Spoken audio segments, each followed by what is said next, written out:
Bien, listo. Entonces empezamos la grabación del día de hoy. Mis disculpas que no tenga conectada la cámara. Ahorita tengo una lluvia bastante fuerte aquí en el sur y preferiré, aparte que no estoy con mi cámara externa, sino la del laptop y eso usualmente da problemas.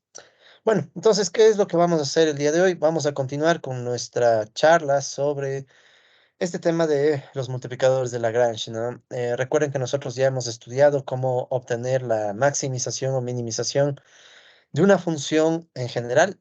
Ahora estamos, en cambio, analizando el problema cuando aparecen restricciones en nuestro problema de maximización, ¿no?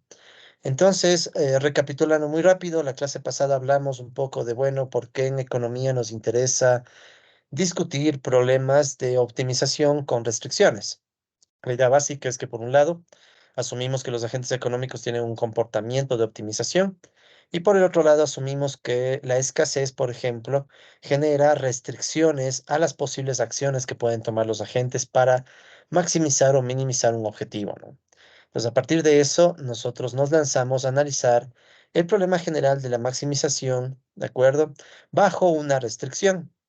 De hecho, no es tan general, puesto que estamos analizando la maximización en el caso de funciones que tienen dos variables y con una sola restricción de igualdad, ¿no? Si quieren, hagamos así muy rápido un recordatorio.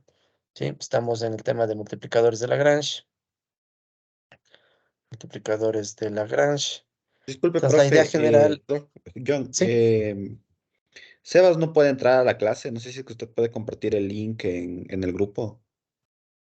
Ah, ya, ya. Gracias por avisarme. Un segundo, entonces ya les comparto. Dejo de Gracias. compartir pantalla un segundo. ¿Dónde está el enlace? Ya, un segundo y le comparto el enlace por WhatsApp. Este tema logístico en clases virtuales siempre es un tema, pero creo que en general no nos ha ido tan mal, ¿no? Eso hay que reconocer. Denme un segundo. ¿Dónde está nuestro grupo? Mm, listo. Eh, entonces, ahí estamos, ¿no? Ya acabo de enviar el enlace por el grupo de WhatsApp. Permítanme cierro el WhatsApp, porque hay cosas que obviamente no pueden ver y peor que queden grabadas en YouTube. Listo, ahora sí continuamos. Bien, entonces, como les decía, estamos analizando este problema de maximizar una función f de x1, x2, donde nuestro vector x es elemento de R2, ¿no? Estamos hablando de vectores en dos dimensiones. Si fuera solo este problema, ya sabemos cómo resolverlo. Condiciones de primer orden, condiciones de segundo orden, convencionales. Pero ahora la parte nueva es esta, ¿no? Estamos sujetos a una restricción, que en este caso es una restricción g de x1 x2 igual a una constante c. ¿Ya? Eh, en la clase pasada habíamos ilustrado este problema a través de un ejemplo. Sí, digamos que tenemos esta función 10 menos x1 al cuadrado menos x2 al cuadrado y la restricción, por simplicidad, asumimos que es una restricción lineal. No tiene por qué ser lineal, puede tener cualquier forma, ¿no? Pero la asumimos lineal para empezar de a poco a entender el problema. Entonces, ¿cuál era la cuestión aquí, no? Si nosotros vamos a matemática, para visualizar un poco mejor el problema, la cuestión era esta, ¿no? Nosotros tenemos una función que sin restricciones se ve de esta manera. Entonces, nosotros ya sabemos que podemos llegar al punto máximo a través de condiciones de primer orden, gradiente igual a cero, y condición de segundo orden, hessiana semidefinida negativa, ¿no? En cambio, ahora lo que tenemos es un problema en donde a nuestra función original le agregamos una restricción que, por la forma de la ecuación, que es lineal, se ve en términos tridimensionales como un plano, ¿no? Entonces aquí tenemos un plano que está cortando a nuestra función y ahora nuestra tarea, como decíamos la clase pasada, es dentro de la región donde al mismo tiempo tenemos la función y tenemos la restricción, estamos obligados ahora a encontrar un óptimo, que sería tal vez el punto que estoy señalando ahora, ¿no? Entonces, ¿qué sucede? Que obviamente este punto yo ya no lo puedo analizar pensando en el máximo de la función en general, ¿no? Sino que este es un máximo restringido. Entonces, la restricción hace que cambiemos nuestro enfoque del problema, ¿ok? Entonces, ¿cuál es la idea? La idea en general es entonces pensar que tenemos un problema en donde la restricción nos dice cuáles son las regiones en las cuales nosotros podemos movernos dentro de las combinaciones de x1 y x2. De hecho, para la clase de hoy preparé otro gráfico muy parecido a los que hemos visto, está por acá abajo. ¿Sí? Por aquí, miren, ya, entonces este gráfico. Este gráfico es muy parecido al que hemos tenido en clases pasadas, solo que ahora en la función ya no estoy ubicando los vectores gradientes, sino más bien las curvas de nivel, ¿no? Ustedes, como bien saben, las curvas de nivel son estas curvas que están acá arriba, las cuales me van indicando el nivel de la función o la altura de la función, ¿no? Y en este ejemplo sabemos que en el centro de esa gráfica estaba el punto máximo, ¿no? Este de aquí, ¿no? Este hace las veces de máximo. Sin embargo, es un máximo al cual no puedo llegar, puesto que estoy restringido a moverme solamente en esta recta. Recta que, por cierto, está bien, ¿no? La clase de ayer me atufé un poco, pero a nivel cero la recta tiene altura 3 por si acaso. Entonces, todo está en orden, ¿no? No hay ningún problema de escala ni nada, sino que estaba un poco cansado ayer y me equivoqué. Pero en realidad todo está bien, o sea, toda la gráfica es correcta. Entonces, estamos obligados a encontrar el máximo bajo la restricción que solo podemos movernos en esta línea. Que de hecho, si nosotros lo vemos en términos tridimensionales, podríamos pensarlo de esta manera, ¿no? Entonces, en el gráfico que estamos viendo, aquí tenemos la función. En esta función pueden ver que ahora he dibujado las curvas de nivel sobre la función. Pues, entonces, aquí las curvas de nivel son estas, que de hecho, si yo le muevo la gráfica y le vemos desde una perspectiva aérea, digamos, podemos ver que es justo la gráfica que ya teníamos más arriba, ¿no? Las curvas de nivel, ¿de acuerdo? Que me van diciendo la altura de esta función y la restricción que es esta recta, que es en realidad un plano, ¿no? Pero visto en dos dimensiones parece una recta. Entonces, ¿cuál es nuestra obligación? Nuestra obligación es, dentro de esa recta, encontrar la curva de nivel más alta, ¿no? Entonces, si nosotros movemos un poco la gráfica, tal vez aquí se puede incluso notar mejor la idea que decíamos la clase de ayer, ¿no? Nosotros estamos restringidos a que nuestro resultado esté justamente topándole al plano, ¿sí? Y habíamos concluido la clase de ayer que eso sucede cuando nosotros nos ubicamos en la curva de nivel que es tangente al plano. Entonces podríamos, por ejemplo, pensar que una de estas curvas, tal vez esta que estoy ahorita resaltando, más o menos, piensen que esta curva de nivel, ¿de acuerdo?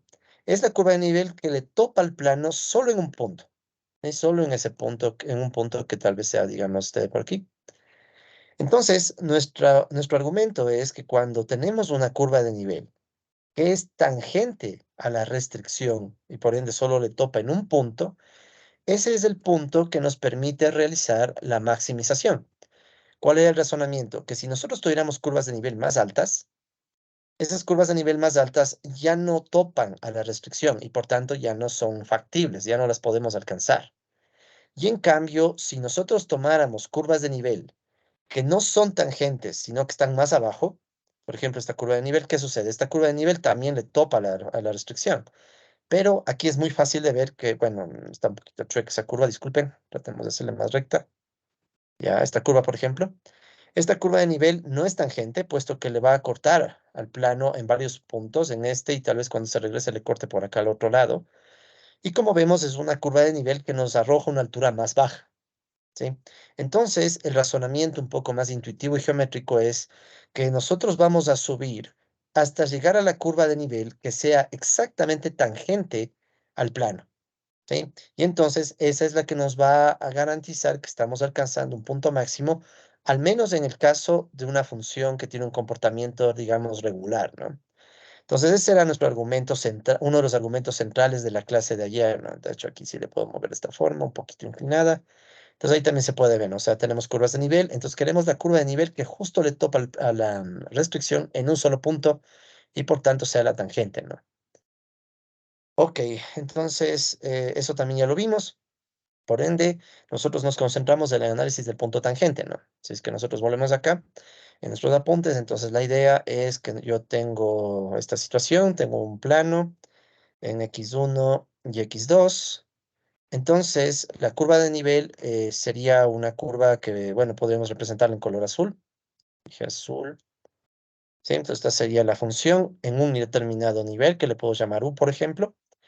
Y la idea es que esta curva de nivel debe ser tangente a la restricción. La restricción que, por cierto, como dijimos la clase pasada, no tiene por qué ser lineal. Puede ser incluso una cosa así como una curva, ¿ya? Digamos, que le topa justo en un punto. Entonces, esta sería en cambio la restricción, que es igual a una constante.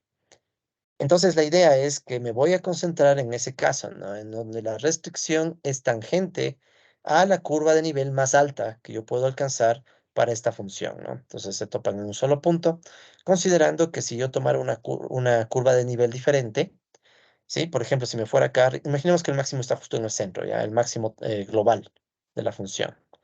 Entonces, si yo me voy moviendo más hacia acá, claro, la función es más alta, pero ya no alcanza la restricción. Y en cambio, si me fuera para el otro lado, las curvas de nivel le topan a la restricción, pero ¿qué sucede? Que estas tienen niveles más bajos, ¿ya? Entonces, ¿cuál es la que me resulta más interesante o la que cumple lo que nosotros buscamos? Es la tangente, ¿no? Entonces, no olvidarse de esa cuestión, ¿ya? Entonces, eso nos lleva a pensar que, bueno, tenemos que analizar la tangente, ¿no? Entonces, ¿cuál era la siguiente idea? La siguiente idea es, entonces, nosotros podemos aplicar el teorema de la función implícita para llegar a una conclusión. Entonces, permítanme volver a explicar esto súper rápido, así solo para refrescar la memoria y a ver si me sale un poco mejor, ¿ya? Entonces, ¿cuál es la idea? La idea es que por el teorema de la función implícita, que es un tema que nosotros ya vimos en clases pasadas, yo puedo saber cuál es la tangente, ¿sí?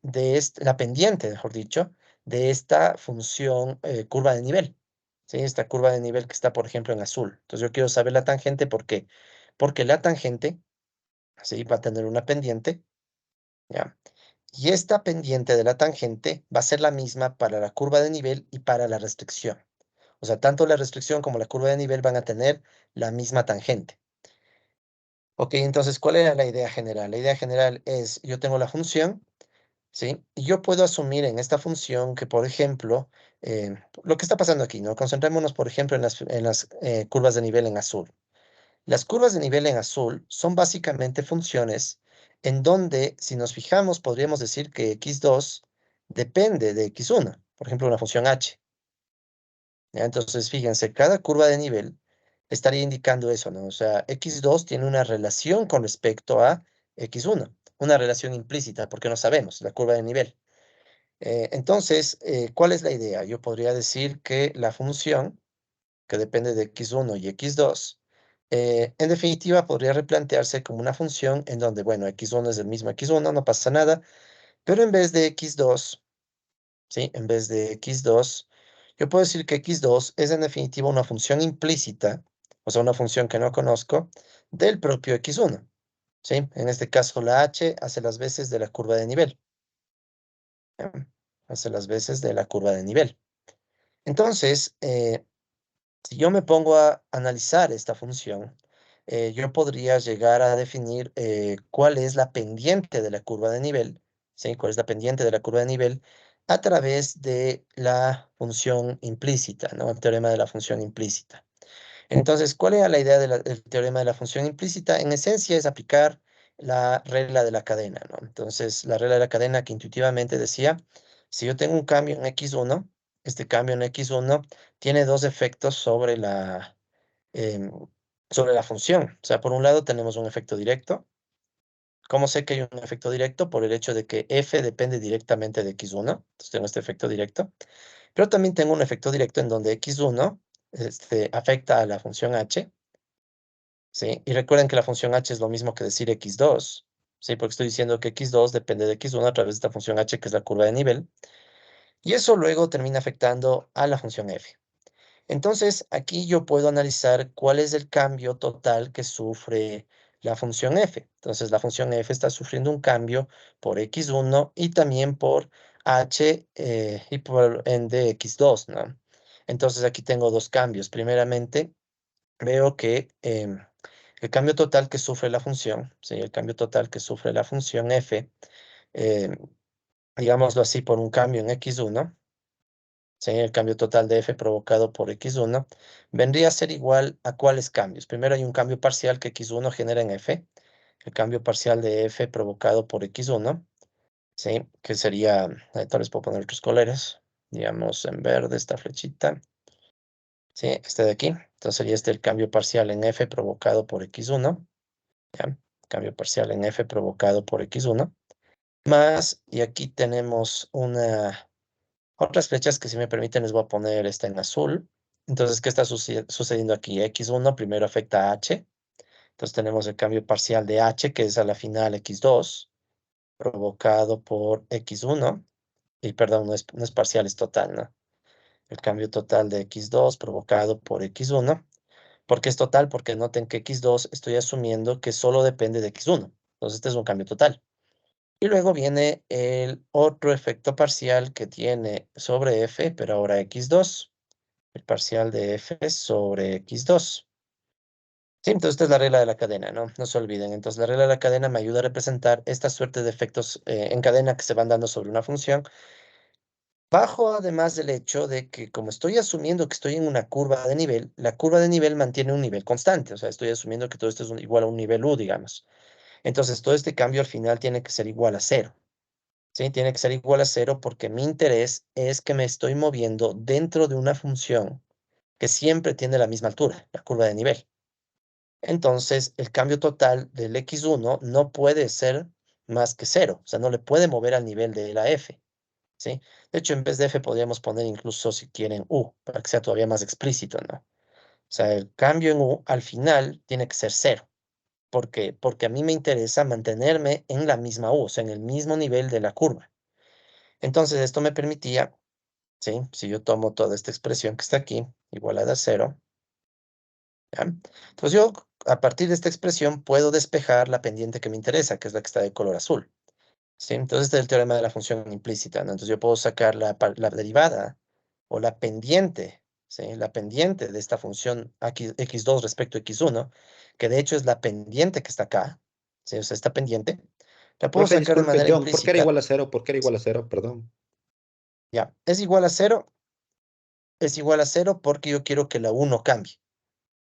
Recuerden que la u es en esencia la curva de nivel, el nivel de la curva, es como la altura. Entonces yo quiero que esa altura siempre sea la misma, la altura máxima. Si yo dejo que u cambie, es como que se me estuviera moviendo la curva de nivel. Y lo que yo quiero es que la curva siempre sea la misma, ¿no? Que esté constante en términos de altura. Sí, sí, Entonces ya por me eso es quedó que el claro, ya me cambio quedó claro. total, Gracias, John. chévere. Ya, gracias. No, no hay problema. Con gusto me interrumpen más cualquier duda. Entonces el cambio de u, quiero que al final el total sea cero. Listo, entonces con eso yo puedo despejar la pendiente. Si hacemos el despeje, entonces, ¿qué pasa? Que primero este término que suma pasa a restar. Entonces tendríamos, permítanme poner esto un poquito más abajo. Ya, entonces aquí tenemos la división. Entonces el primer término, repito, que suma pasa a restar, sería la parcial de f con respecto a x1 negativo. Y este término que multiplica pasa a dividir, sería la parcial de f con respecto a x2. ¿Ya? Entonces recuerden que esto en general es el teorema de la función implícita, ¿no? Teorema de la función implícita, que no es nada más que decir que nosotros podemos sacar la pendiente de una función que incluso no conocemos por medio de este uso de la regla de la cadena, ¿no? Esto de acá arriba, en cambio, es la regla de la cadena. ¿Ya? A mí me interesa mucho reforzar esto para que quede claro para qué estudiamos estas cosas, ¿no? Al momento que vimos cálculo. Listo, entonces tenemos esto. Entonces esto de aquí es en definitiva la pendiente de la curva de nivel. ¿Ya? Esta es la pendiente de la curva de nivel. Ahora, ¿qué me interesa? Que la pendiente de la curva de nivel, ¿sí? La pendiente de la curva de nivel coincida con la pendiente de la recta tangente, ¿sí? Entonces esta es una recta tangente. La ecuación de una recta tangente, bueno, de una recta en general, recuerden que es algo así, ¿no? Una recta es igual a y, m es igual a c más m por x, digamos, ¿ya?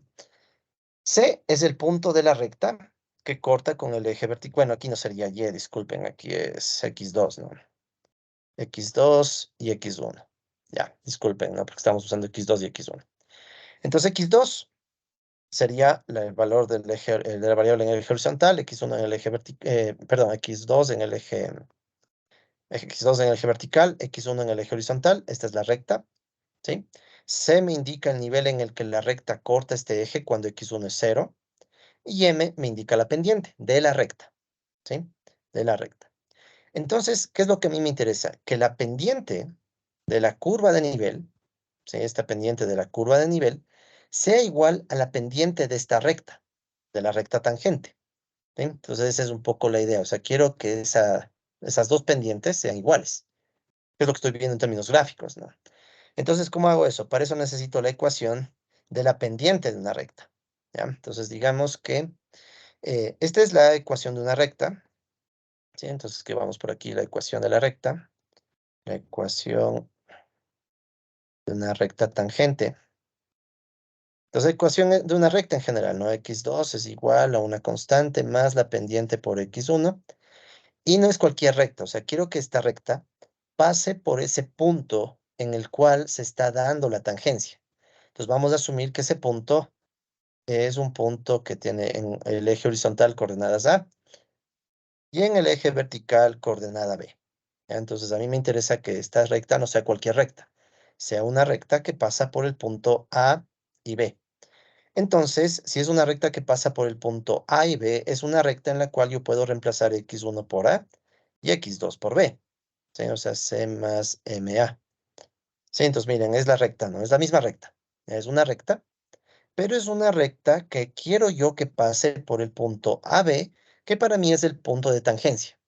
¿Sí? Entonces, si es así, en el x1 yo podría reemplazar A, en el x2 yo podría reemplazar B, y seguiría siendo la misma recta, que es lo que estamos planteando acá.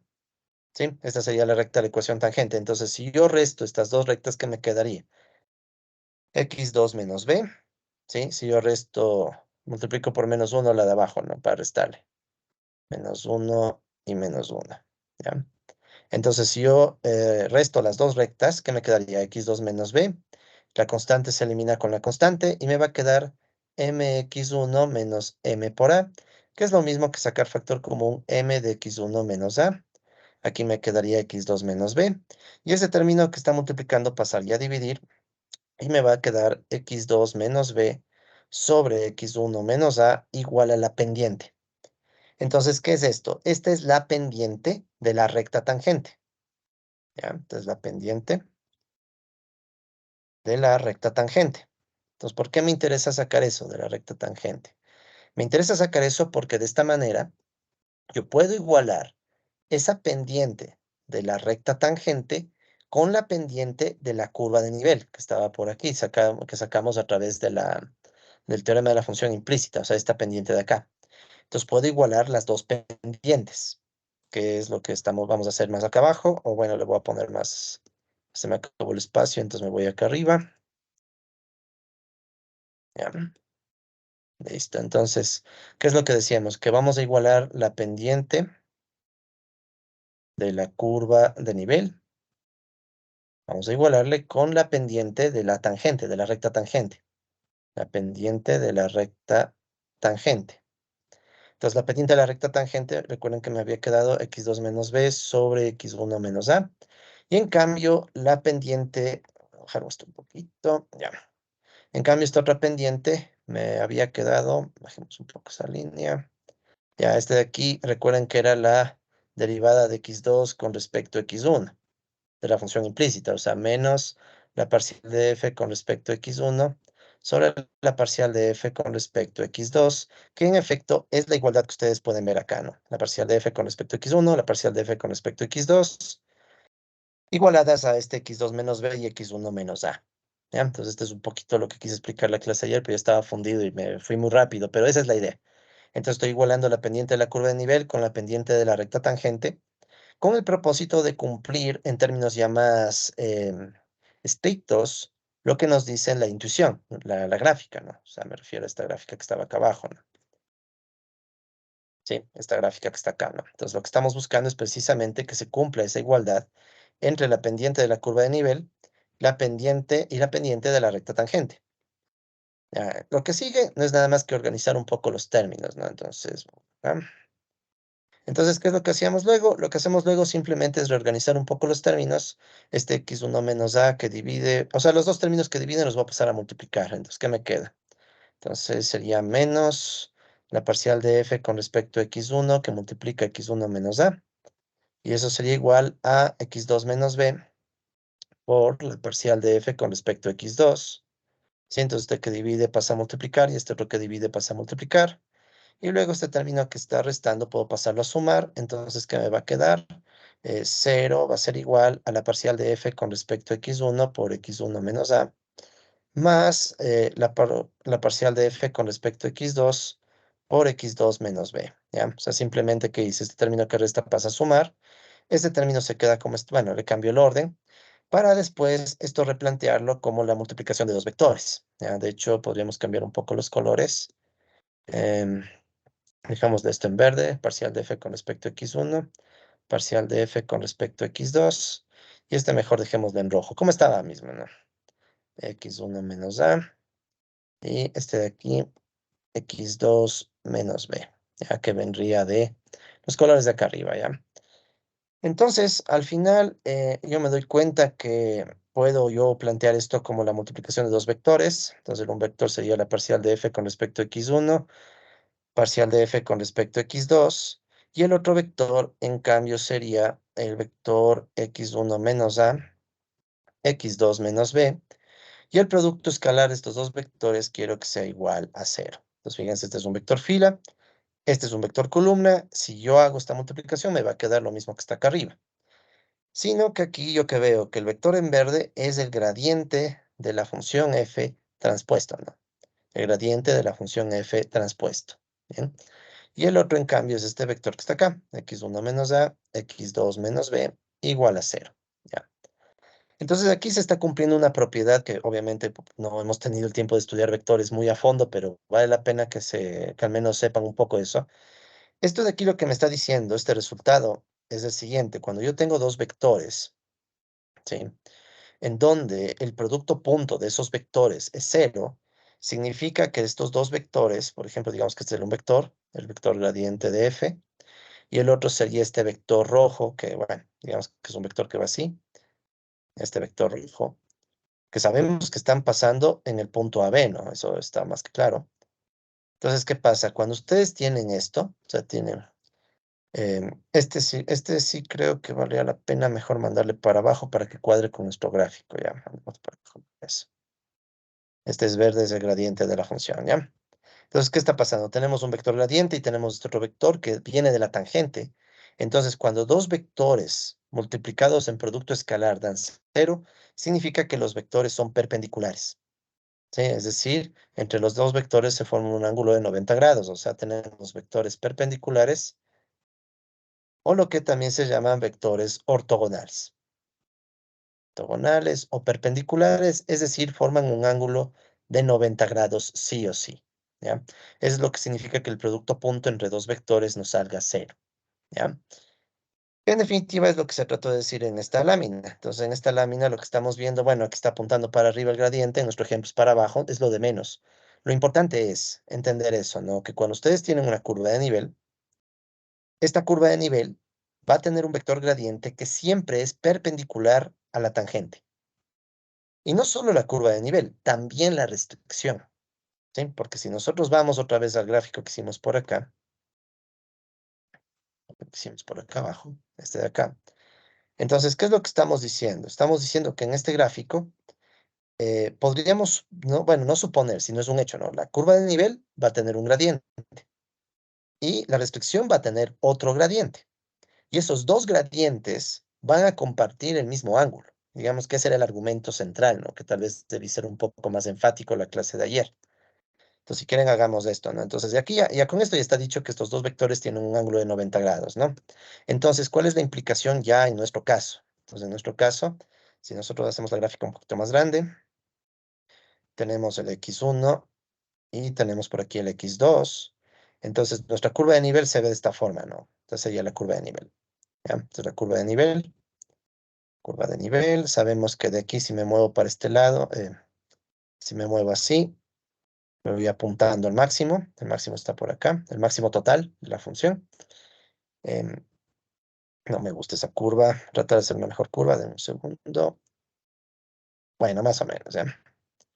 Entonces, ¿cuál es el mensaje de lo que hemos dicho? Que esta curva de nivel va a ser perpendicular. El gradiente, ¿no? El gradiente de esta curva de nivel, que es este nabla f, va a ser perpendicular a la tangente en ese punto.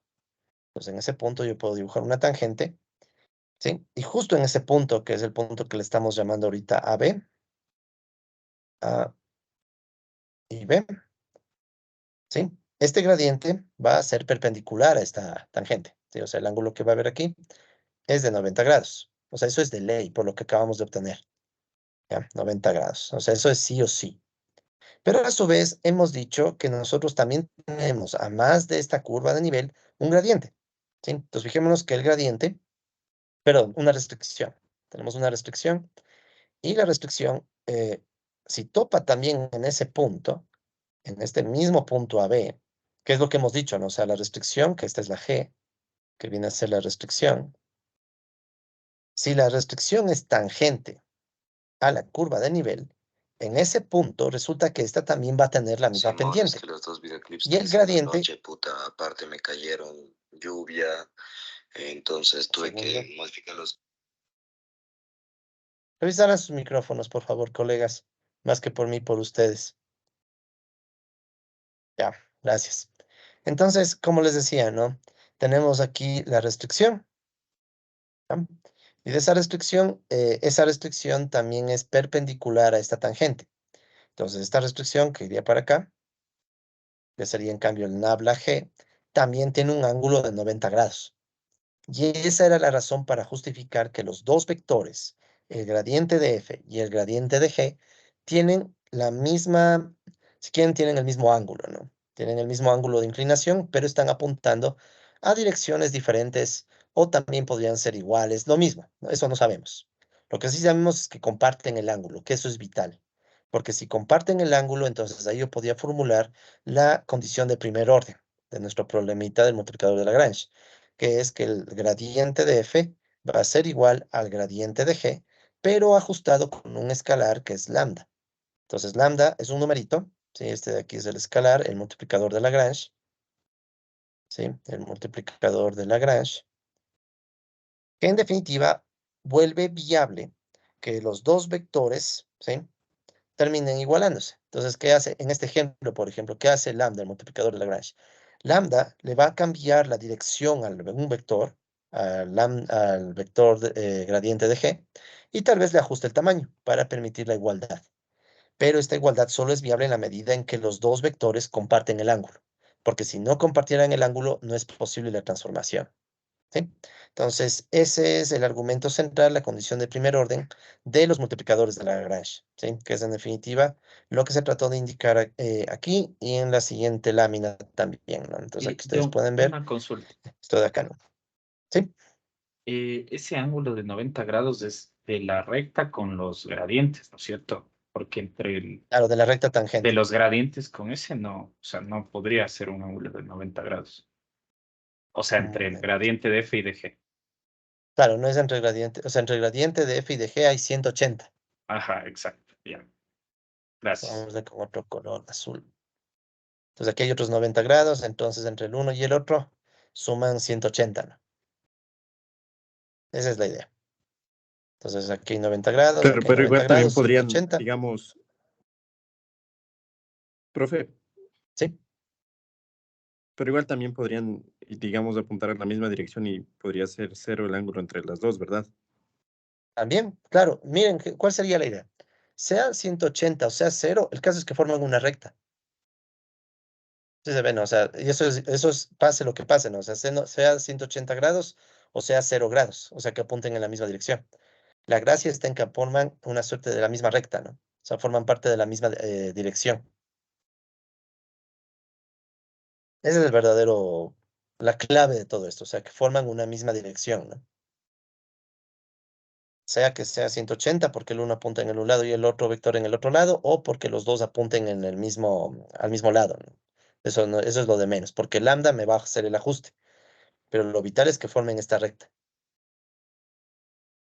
De hecho, a ver si acabamos de ver, tangente, por ende, tal vez eso me faltó aclarar un poco en la lámina, si hemos pensado que la tangente, por ende, voy a ponerlo aquí, ¿no?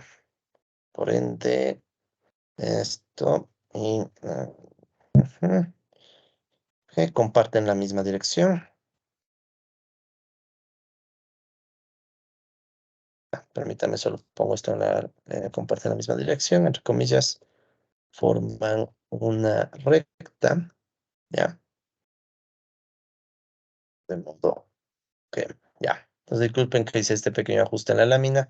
Lo que pasa es que obviamente la lámina es lo que les va a quedar a ustedes después de este curso, ¿no? Entonces, sí vale la pena que quede lo mejor posible. Entonces, aquí decimos lo que estamos planteando ahorita, ¿no? Un gradiente y el otro gradiente comparten la misma dirección, es decir, forman una recta, ¿de acuerdo? De modo que podemos plantear esta igualdad. ¿Sí? Entre los dos gradientes. Entonces esa es la condición de primer orden. Entonces, como vemos, eso también dijimos en la clase pasada, esta condición de primer orden varía con respecto a la condición de primer orden que aprendimos cuando no había restricciones. O sea, recordarnos, así como solo recordemos que sin restricciones, ¿sí? O sea, si tuviéramos simplemente un problema de maximización, en ese caso la condición de primer orden, ¿sí? Sería que nabla f sea cero, ¿no? Entonces aquí pueden ver la diferencia, ¿no? Antes solamente hacíamos que el gradiente sea cero, ahora en cambio el gradiente tiene que ser igual al otro gradiente, pero ajustado con este multiplicador de Lagrange. Ya, entonces esto ya está planteado. Ujú. Entonces al final, ¿qué va a pasar? La igualdad de los dos gradientes nos va a permitir formular un sistema de ecuaciones. Un sistema de ecuaciones que es un sistema con estructura matricial, pero en definitiva es un sistema, ¿no?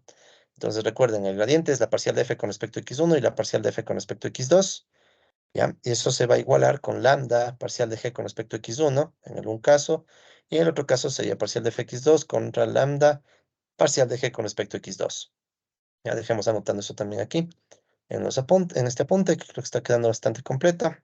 Entonces la parcial de f igual a lambda parcial de g nos va a permitir formar un sistema de ecuaciones, que es el que acabamos de mostrar, ¿no? Parcial de f con respecto a x1, parcial de f con respecto a x2, igual a lambda por parcial de g con respecto a x1, parcial de g con respecto a x2.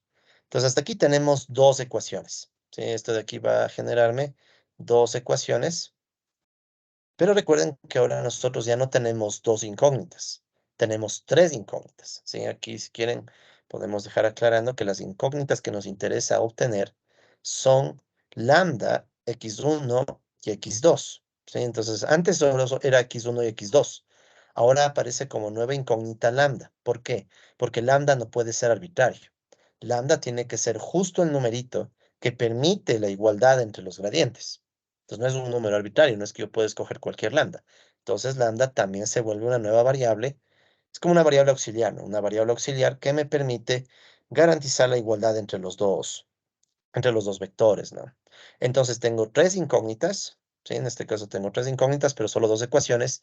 Por tanto, me falta otra ecuación. Y la otra ecuación, ¿sí? O sea, tenemos una ecuación extra. Esa ecuación adicional viene de la restricción. O sea, la restricción g de x1, x2 me va a dar la otra ecuación con la que yo ya puedo armar un sistema de tres ecuaciones con tres incógnitas y ya puedo encontrar el punto crítico, que serían los valores de lambda, x1 y x2, ya en el nivel estrella, si quieren, o sea, el punto crítico.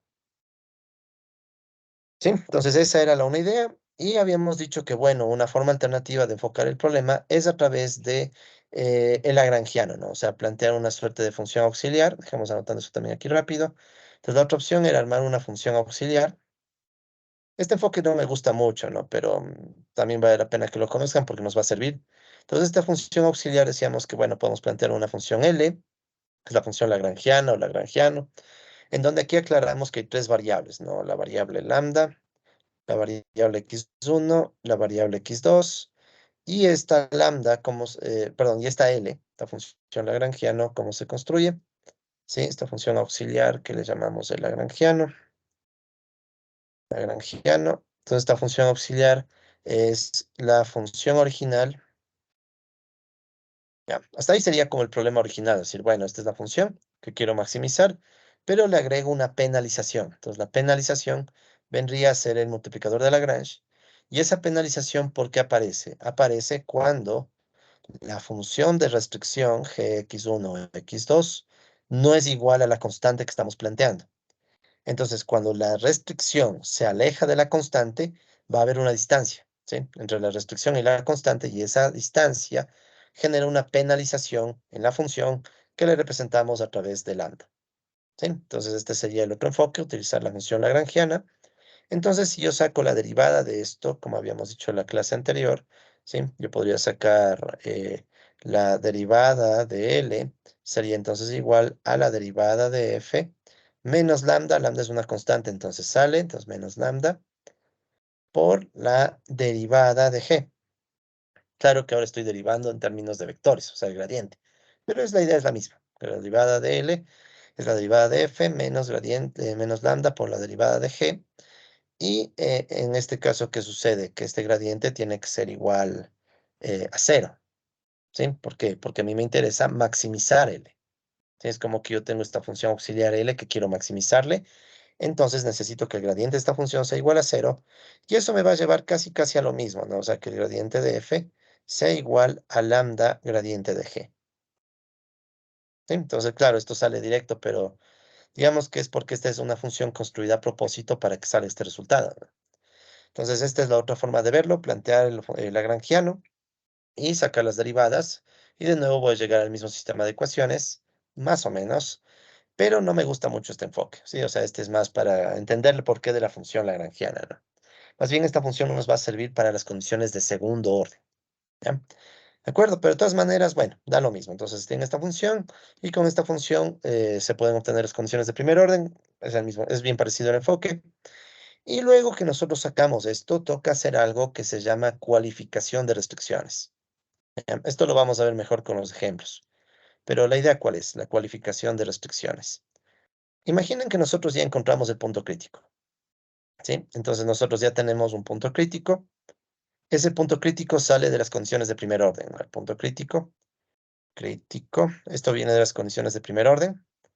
Entonces yo resuelvo las condiciones de primer orden y me sale un lambda estrella, un x1 estrella y un x2 estrella, que es el punto crítico, ¿ya? Este tengo que ver si es que maximiza o minimiza, ya, pero es el punto crítico. Entonces, antes de ponerme a ver si es que maximiza o minimiza, yo necesito saber si estas restricciones, perdón, si este punto crítico no termina provocando algo que se llama un caso degenerado. ¿Qué es un caso degenerado? Un caso raro, o sea, un caso en donde este punto no es ni máximo ni mínimo, cosas así un poco raras como las que vimos en un ejemplo por ahí que ustedes tal vez se acuerden, ¿no? Donde el punto en esencia no se sabe muy bien qué es, ¿no? Entonces, una forma de verificar que es, de descartar ciertos casos raros o degenerados es por medio de, una vez sacado este punto crítico, ver qué pasa con las restricciones, ¿sí? O sea, qué sucede con las restricciones, o dicho en otras palabras, una vez que ustedes saquen el punto crítico, uno puede ver, ok, ¿qué sucede con el gradiente de G en el punto crítico? Como G solo tiene x1 y x2 de estrella, no hace falta el lambda, ¿de acuerdo?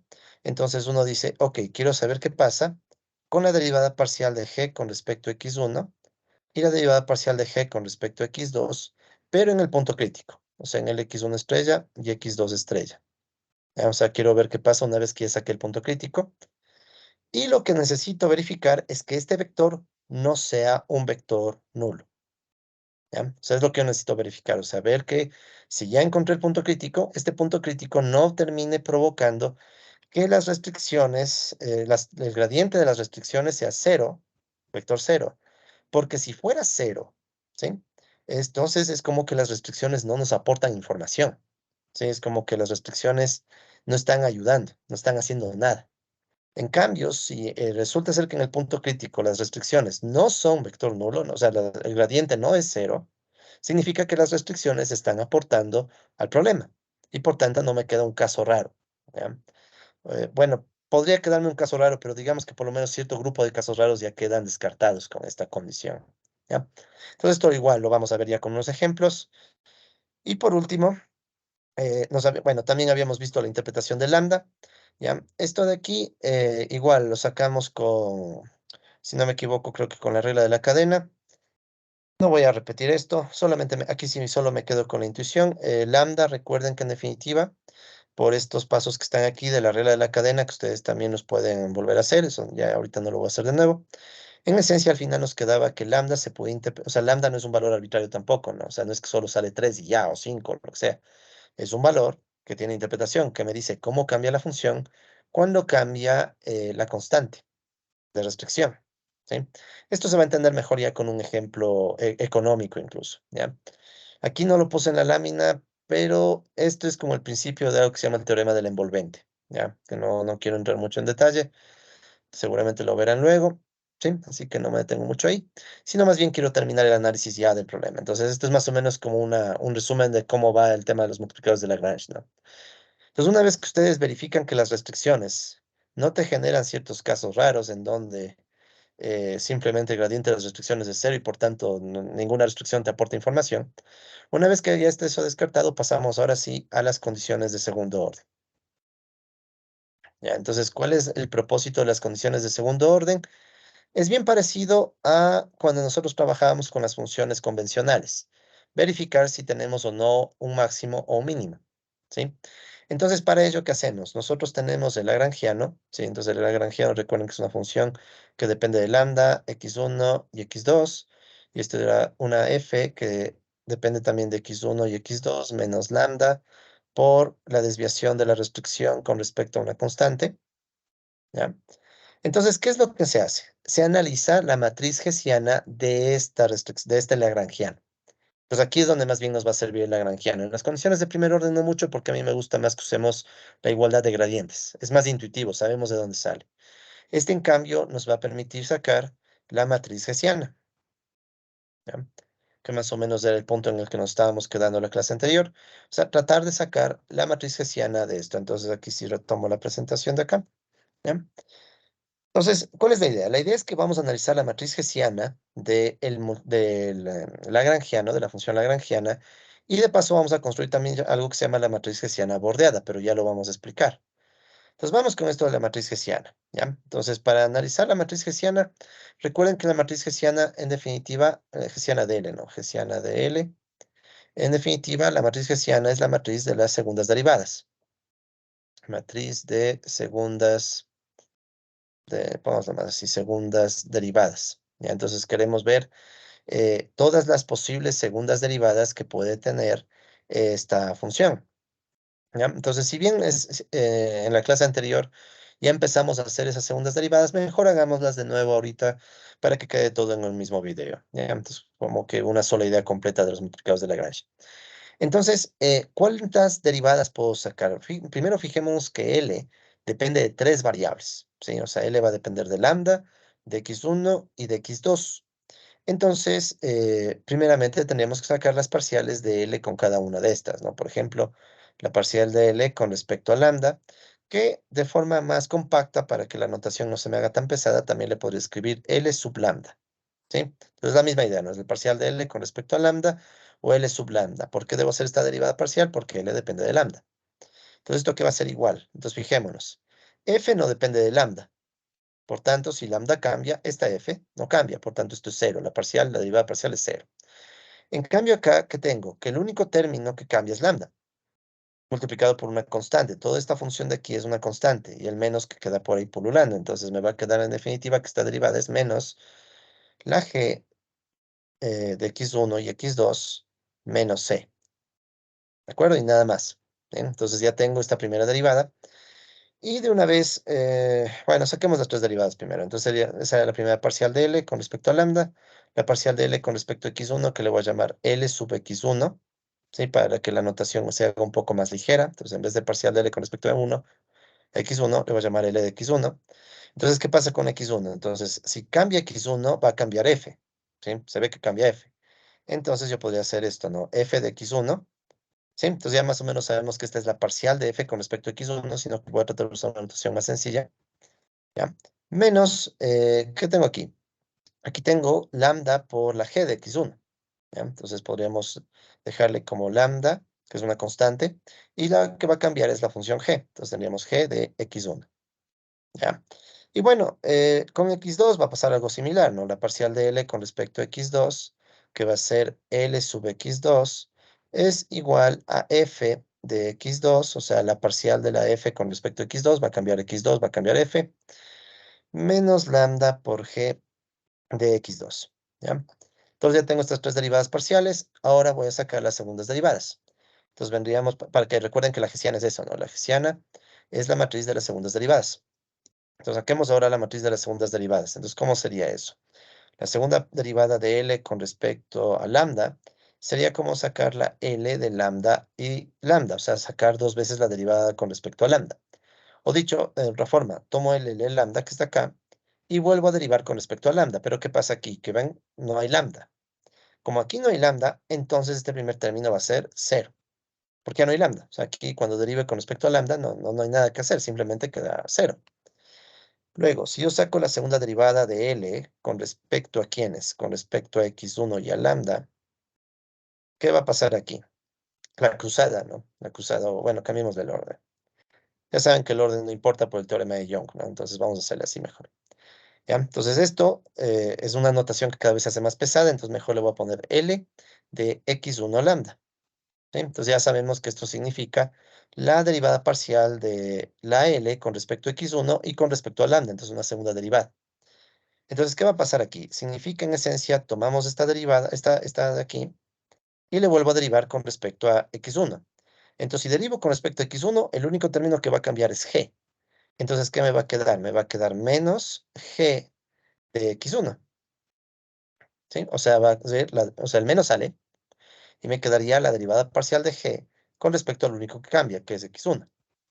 Entonces, miren, ya me están quedando los primeros términos de la matriz hessiana, ¿no? Entonces, por un lado me va a quedar un 0, por otro lado me va a quedar un gx1. Vamos a un poquito acá, ya. Es una línea para distinguir esto, ¿ya? ¿Y cómo sería la otra segunda derivada de L? O sea, la segunda derivada parcial de L con respecto a lambda y x2, ¿ya? Esto sería lo mismo que poner L, em, aquí debió haber, bueno, el orden no importa, ¿ya? Pero para respetar el orden nada más, ¿ya? Entonces aquí sería lambda x2. ¿Y aquí qué va a pasar en cambio? Entonces vuelvo a derivar L de lambda, pero ahora con respecto a x2. Si derivo con respecto a x2, el único término que cambia es g, porque g depende de x2, la constante no hace nada, ya que hay un menos. Entonces me va a quedar menos la derivada parcial de g ahora con respecto a x2.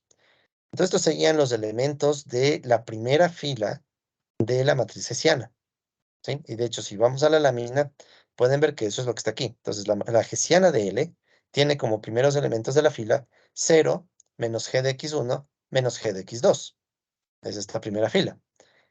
Y por el teorema de Young, sabemos que esta matriz es simétrica. Entonces, así como tengo esta fila, voy a tener la misma, voy a tener esta columna, ¿sí? Entonces, menos g de x1 y menos g de x2 por el teorema de Young. Recuerden que el teorema de Young, sin olvidarse el teorema de Young, que dice que en este caso, L de lambda x1 va a ser lo mismo que L de x1 lambda. O sea, no importa el orden en el que saque las derivadas cruzadas, porque L, vamos a asumir que es una función que no tiene nada raro. Es una función continua, sin quiebres, nada raro. Entonces, en ese caso, el teorema de Young aplica sin problema. Listo, entonces ya tenemos explicada la primera fila, ¿sí? Y la primera columna a la vez de la matriz hessiana, recordando que es simétrica, ¿no? Si es simétrica, entonces la primera fila y primera columna son lo mismo. Luego fíjense que está aquí, ¿no? Lo que está aquí en la diagonal no es más que la segunda derivada de lagrangiano con respecto a x1 y x2. Sí, aquí la segunda derivada con respecto a x1 y la segunda con respecto a x2. Entonces, saquemos eso, ¿no? ¿Qué nos va a quedar la segunda derivada de L con respecto, por ejemplo, a x1? Para usar notación más simple sería L x1 x1. ¿Ya? Entonces, ¿dónde está L de x1, la primera, ¿no? Acá, si lo ven, está aquí, ¿no? La parcial de L con respecto a x1 era f de x1 menos lambda de g de x1. Si de esto de aquí, que es L de x1, le vuelvo a derivar con respecto a x1, no hay mucha magia, simplemente me va a quedar f de x1 menos lambda de g x1, ¿sí? Y una idea parecida va a pasar con el x2, ¿no? O sea, la segunda derivada de L parcial con respecto a x2, que va a ser el Lx2x2, no es más que coger f y derivarle dos veces con respecto a x2, menos lambda de g y dos veces por x2. Y las cruzadas ya se imaginarán que salen cruzadas x1, x2. Podemos dejarlas haciendo si queremos, ¿no? Solo hace falta una cruzada, ¿no? Por cierto. Entonces sería la segunda derivada parcial de L con respecto a x1 y x2, que es lo mismo que la L x1, x2. Por el teoremita de Young sabemos que esto es lo mismo que x2, x1. Y esto aquí es igual, entonces busco L de x1. L de x1 está aquí. Más, ya, entonces L de x1 es esto de acá. Y le vuelvo a derivar con respecto a x2. No hay nada de magia, que va a quedar, simplemente me va a quedar f de x1, x2 menos lambda g de x1, x2. Y daría lo mismo cambiar el orden. Entonces, por eso es que ni siquiera les puse aquí, porque en definitiva no hay magia aquí, o sea, simplemente es derivar los lagrangianos. Entonces, esa es la matriz hessiana. Entonces, la parte llamativa de esta matriz hessiana, en realidad es la primera fila, me van a borrar, pero bueno, primera fila y primera columna. Eso es lo llamativo de esta matriz hessiana. Entonces, esta matriz hessiana tiene esta particularidad, empieza en cero, ¿sí? Esto no pasaba usualmente con nuestras otras matrices, ¿sí? Entonces, ¿qué pasa? Que si yo aquí tengo esta matriz que empieza en cero, en principio eso me podría hacer pensar que esto no es ni definida positiva ni definida negativa y ya no puedo resolver, o sea, ya no sé qué pasa con el problema. Pero esto se debe a que este es un problema particular, es un problema con restricciones. Entonces el análisis es un poquito diferente, ¿ya? Ahora, antes del análisis, lo usual es no trabajar con esta matriz, sino con una pequeña transformación que se le conoce como matriz hessiana bordeada. La idea de la matriz hessiana bordeada no es más que tomas la primera fila y le multiplicas por -1, y tomas la primera columna y le multiplicas por -1. ¿Con qué propósito? Solo con el propósito de que no estén los menos. Uno dirá, pero ¿podré cambiarle a las matrices de esta manera? Depende del objetivo. Recuerden que para analizar estas matrices se usan determinantes.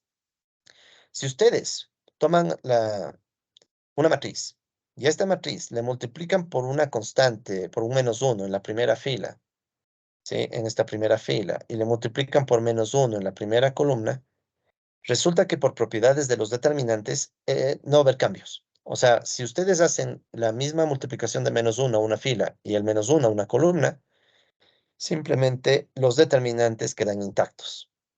Entonces es más cómodo en vez de estar tomando, porque miren qué es lo que habría que hacer, ¿no? Tomas la restricción g, le sacas la derivada con respecto a x1, tomas la restricción g y le sacas la derivada con respecto a x2, y después cambiarle el signo, entonces por lo menos te evitas una operación, que es el cambio de signo.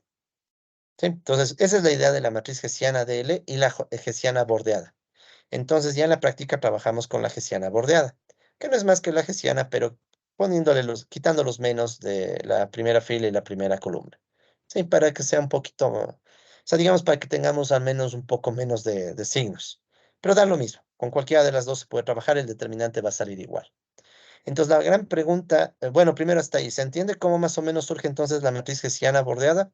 Igual ustedes tranquilos que en matemática tenemos todo programado, pero de todas maneras, sí está más o menos claro, sobre todo porque aparece este cero, que es el que más me interesa, ¿no? Y por qué sale esta fila y esta columna. O tal vez alguien tiene preguntas aquí, por favor.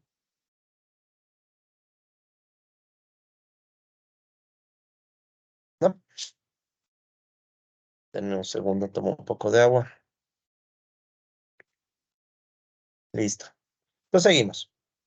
Entonces la pregunta final es, ok, ya tengo la matriz hessiana o la hessiana bordeada, da lo mismo, pero empieza en cero. ¿Qué hago? ¿Ya? Entonces aquí, bueno, ahí está explicada la notación nada más, ¿no? Lo que hicimos en los apuntes, o sea, que está explicada la notación, pero ya vamos a lo que importa realmente. O sea, ¿qué es lo que importa? Bueno, ¿qué hacemos? Vamos a enfocar el análisis en la matriz bordeada, hessiana bordeada, o sea, esta HB.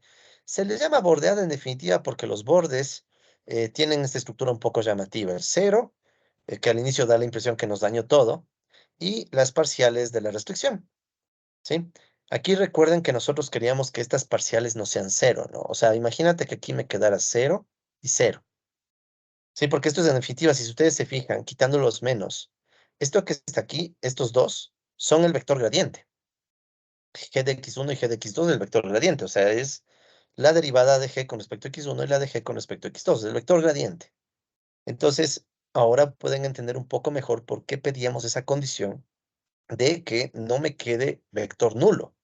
Si el gradiente, cuando ya saco el punto crítico, me quedara nulo, aquí me queda 0, 0, acá abajo también me quedaría 0, 0, y ahí sí esta matriz murió. Ahí sí esta matriz murió, o sea, esta matriz ya no nos permitiría ver qué punto crítico tenemos. Por eso es que nosotros hacemos ese análisis del gradiente de G y ver que no nos quede un vector nulo. ¿Sí? La cualificación de restricciones, que bueno, ya cuando empecemos a hacer ejemplos, ya van a ver, tengo varios ejemplos y ya esto se va, espero, a reforzar. Estoy seguro que se va a reforzar esto. Entonces, en conclusión, ¿qué hacemos? Entonces, como les decía, el análisis, si lo enfocamos en la matriz hessiana bordeada, que es lo mismo que ver la hessiana original, notamos que el primer elemento es cero. Y eso se debe a la estructura propia de esta restricción. Esta restricción no depende de lambda. Entonces, cuando sacamos la segunda derivada con respecto a lambda, recuerden que la primera variable es lambda, ¿no? De toda esta cuestión. Entonces, cuando saco la segunda derivada respecto a lambda, me queda cero al final. Y es por la participación de esta restricción. Entonces, el análisis de esta matriz es un poco diferente al que usualmente hacemos con la matriz hessiana, ¿sí? O sea, cuando nosotros teníamos un problema de maximización, simplemente decíamos, quiero que la hessiana de la función sea definida negativa y se acabó, ¿ya? En este caso ya no, ¿sí? En este caso ya no hacemos eso. ¿Qué es lo que hacemos? ¿Sí? Esto era sin restricciones, ¿no? Ahora nos olvidamos de esto. ¿Qué es lo que hacemos? Entonces aquí, como ya no les quiero complicar más, o sea, podríamos lanzarnos a buscar demostraciones o algo mejor, ya en este punto nos basamos en un resultado que es expuesto en el libro de Simon y Bloom. ¿Sí? Este es un libro clásico de matemática para economía. ¿Sí? Yo recuerden, al final espero compartirles todas las referencias. Verán, para hacer estas láminas, siendo sinceros, he revisado un montón de textos, libros, sitios web, PDFs, o sea, apuntes que yo tenía de otras épocas, todo. He revisado y hecho una síntesis. Pero ya les voy a compartir así un resumen de todito para quienes quieran entrar a detalle. Entonces, ustedes, si desean más detalles, pueden ir al libro de Simon y Bloom. Entonces, en las páginas 459 a 465, ellos hablan mucho más a detalle de esto, ¿sí? Y ellos al final plantean lo siguiente, o sea, explican un poco que el punto crítico para que sea maximizador en este problemita de dos variables y una restricción, básicamente requerimos analizar solo el determinante de la hessiana bordeada. ¿Y qué necesitamos que el hessiana bordeada? Necesitamos que esta matriz tenga un determinante cuyo signo sea igual a -1 a la n, ¿sí? Pero en este caso, ¿qué era n? Recuerden que n es el número de variables. Entonces quiero que sea -1 al cuadrado. Y aquí me faltó de poner que -1 al cuadrado es obviamente 1 positivo. Ya, esto es +1, ¿no? O sea, en resumen, lo que toca hacer, de hecho es incluso un poco más simple de lo que hacemos en las matrices hessianas originales. Tomas esta matriz, si el problema es de dos variables y una restricción, ¿ya? Entonces lo único que tienes que hacer es sacar el determinante de la matriz, y si ese determinante te sale positivo, entonces, listo, tenemos una maximización. En cambio, si te sale el determinante negativo, ¿de acuerdo? Te queda una minimización. Entonces, si nuestro problema era una maximización, lo que voy a buscar ya en la práctica es que esta matriz hessiana bordeada tenga un determinante positivo. Y repito, si ustedes quieren ya más detalles, quieren ver el porqué, quieren ver las minucias, pueden revisar el libro de Simon y Bloom, ¿sí? Ahí sí yo ya no quiero entrar más en detalles porque ya de por sí siento que les he bombardeado de demasiada información teórica y ya estamos en el punto en que necesitamos ya ponerle números a esto, ¿no? Entonces, solamente para cerrar el apunte, entonces nos queda al final como la matriz hessiana, ¿sí? Entonces, la matriz hessiana original, la H del lagrangiano, recuerden que era 0 menos g de x1 menos g de x2, y como es simétrica, viene aquí también menos g de x1 y g de x2, y vienen las segundas derivadas de L, x1, x2, y las cruzadas de aquí, ¿no? El x1, x2 y el x2, x1. ¿Ya? Entonces, ¿qué es lo que hacemos? Una pequeña transformación para dejar la hessiana bordeada, que no es más que cambiar los signos de la fila y la columna. Entonces me queda 0, g de x1, g de x2, g de x1, g de x2, y el resto coincide con lo que está acá. ¿Listo?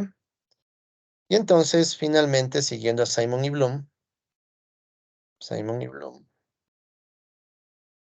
¿ya? Entonces, siguiendo a Simon y Bloom, concluimos que si el determinante de esta matriz hessiana bordeada es positivo, tenemos un maximizador. Y si el determinante es negativo, tenemos un minimizador. ¿Sí? Entonces, claro, hay más detalles detrás de esto, ¿no? Hay más detalles, hay más cosas. Yo, si no sé, algunos que son más observadores se habrán fijado que ni me he metido con conceptos como cuasi concavidad, cuasi convexidad y cosas así, porque primero el tiempo ya no nos da, de hecho ahorita que hemos hecho una nueva revisión de Lagrange nos ha tomado tiempo, y segundo porque quiero que tengan más bien un enfoque global, no quiero que, si quieren pueden entrar en las minucias. Entonces más bien yo quiero que tengan un enfoque global en donde tengan la claridad de un proceso que les permite resolver estos problemas. De hecho, por eso mismo, aquí vamos a ver una última lámina antes de ya entrar a los ejemplos de resumen. Ya, o sea, como bueno, ya con toda la información que les he dado, por último, ya, ¿qué hay que hacer? O sea, ahora sí, ¿qué mismo tengo que hacer para resolver un problema de optimización en el caso de dos variables y una restricción de igualdad? Verán, o sea, estoy bien claro en esto, ¿no? Dos variables y una restricción de igualdad. Ya más adelante veremos el caso general. Pero por ahora, con este tipo de problemas, ya tenemos o podemos plantear una suerte de receta, si quieren, ¿no? No me gustan las recetas, pero en este caso, digamos que aquí va una suerte de receta, pensando en que esto lo podemos después programar, ¿no? Entonces, primero, ¿qué hacemos? Planteamos las condiciones de primer orden. ¿Cuáles son las condiciones de primer orden? La igualdad de gradientes, gradiente de f igual gradiente de g, usando lambda como el multiplicador de Lagrange que permite la igualdad, o sea, esa variable que permite ajustar e igualar los dos vectores, ¿no? Y esa igualdad se da en el punto X estrella, o sea, en el punto crítico, ¿ya? Y esto nos va a generar dos ecuaciones. ¿Cuáles ecuaciones? Que las parciales de f y g se van a igualar, pero con el lambda de por medio. O sea, el lambda permite la igualdad. Ese sería el primer paso. Luego, ¿cuál sería el segundo paso? Entonces, luego juntamos esas dos ecuaciones del paso 1 con la restricción, ¿sí? Y eso nos va a dar entonces ahora un sistema de tres ecuaciones que al resolverlo, ahí sí podemos encontrar el punto crítico. Entonces, tomen en cuenta, súper, por favor, claro que lambda también es variable, ¿sí? Entonces, lambda también va a ser un número que vamos a encontrar e incluso tiene interpretación, no olvidarse, ¿no? O sea, el lambda me dice, ok, si sube lambda, ¿cómo se afecta el valor de la f en el óptimo? ¿Ya? Pero bueno, eso es secundario. Lo importante es entonces que ese es el segundo paso, ¿no? Junta en las condiciones de primer orden con la restricción y entonces tenemos un sistema de tres ecuaciones y al resolver nos da lambda, x1 y x2. Luego, antes de ponernos a ver las condiciones de segundo orden, primero verificamos lo que hemos llamado cualificación de restricciones. O sea que no hay algún caso raro por ahí. Y como hacemos eso, revisamos que el gradiente de g en el punto óptimo, en este x1 y x2 de estrella, no sea un vector nulo. Ya sabemos qué significa eso. O sea, verificamos que el gradiente de g, perdón, no nos quede 0, 0. ¿Por qué? Porque eso nos daña la matriz hessiana. ¿Sí? Entonces, si nos queda 0, 0, se daña la matriz hessiana y la hessiana bordeada y se daña lo que sigue. Ya, pero es muy raro que pase esto. Ya, es muy raro que pase. Pero de todas maneras también lo vamos a programar. Luego, ahí sí, después de hacer esto, podemos ya pasar a las condiciones de segundo orden.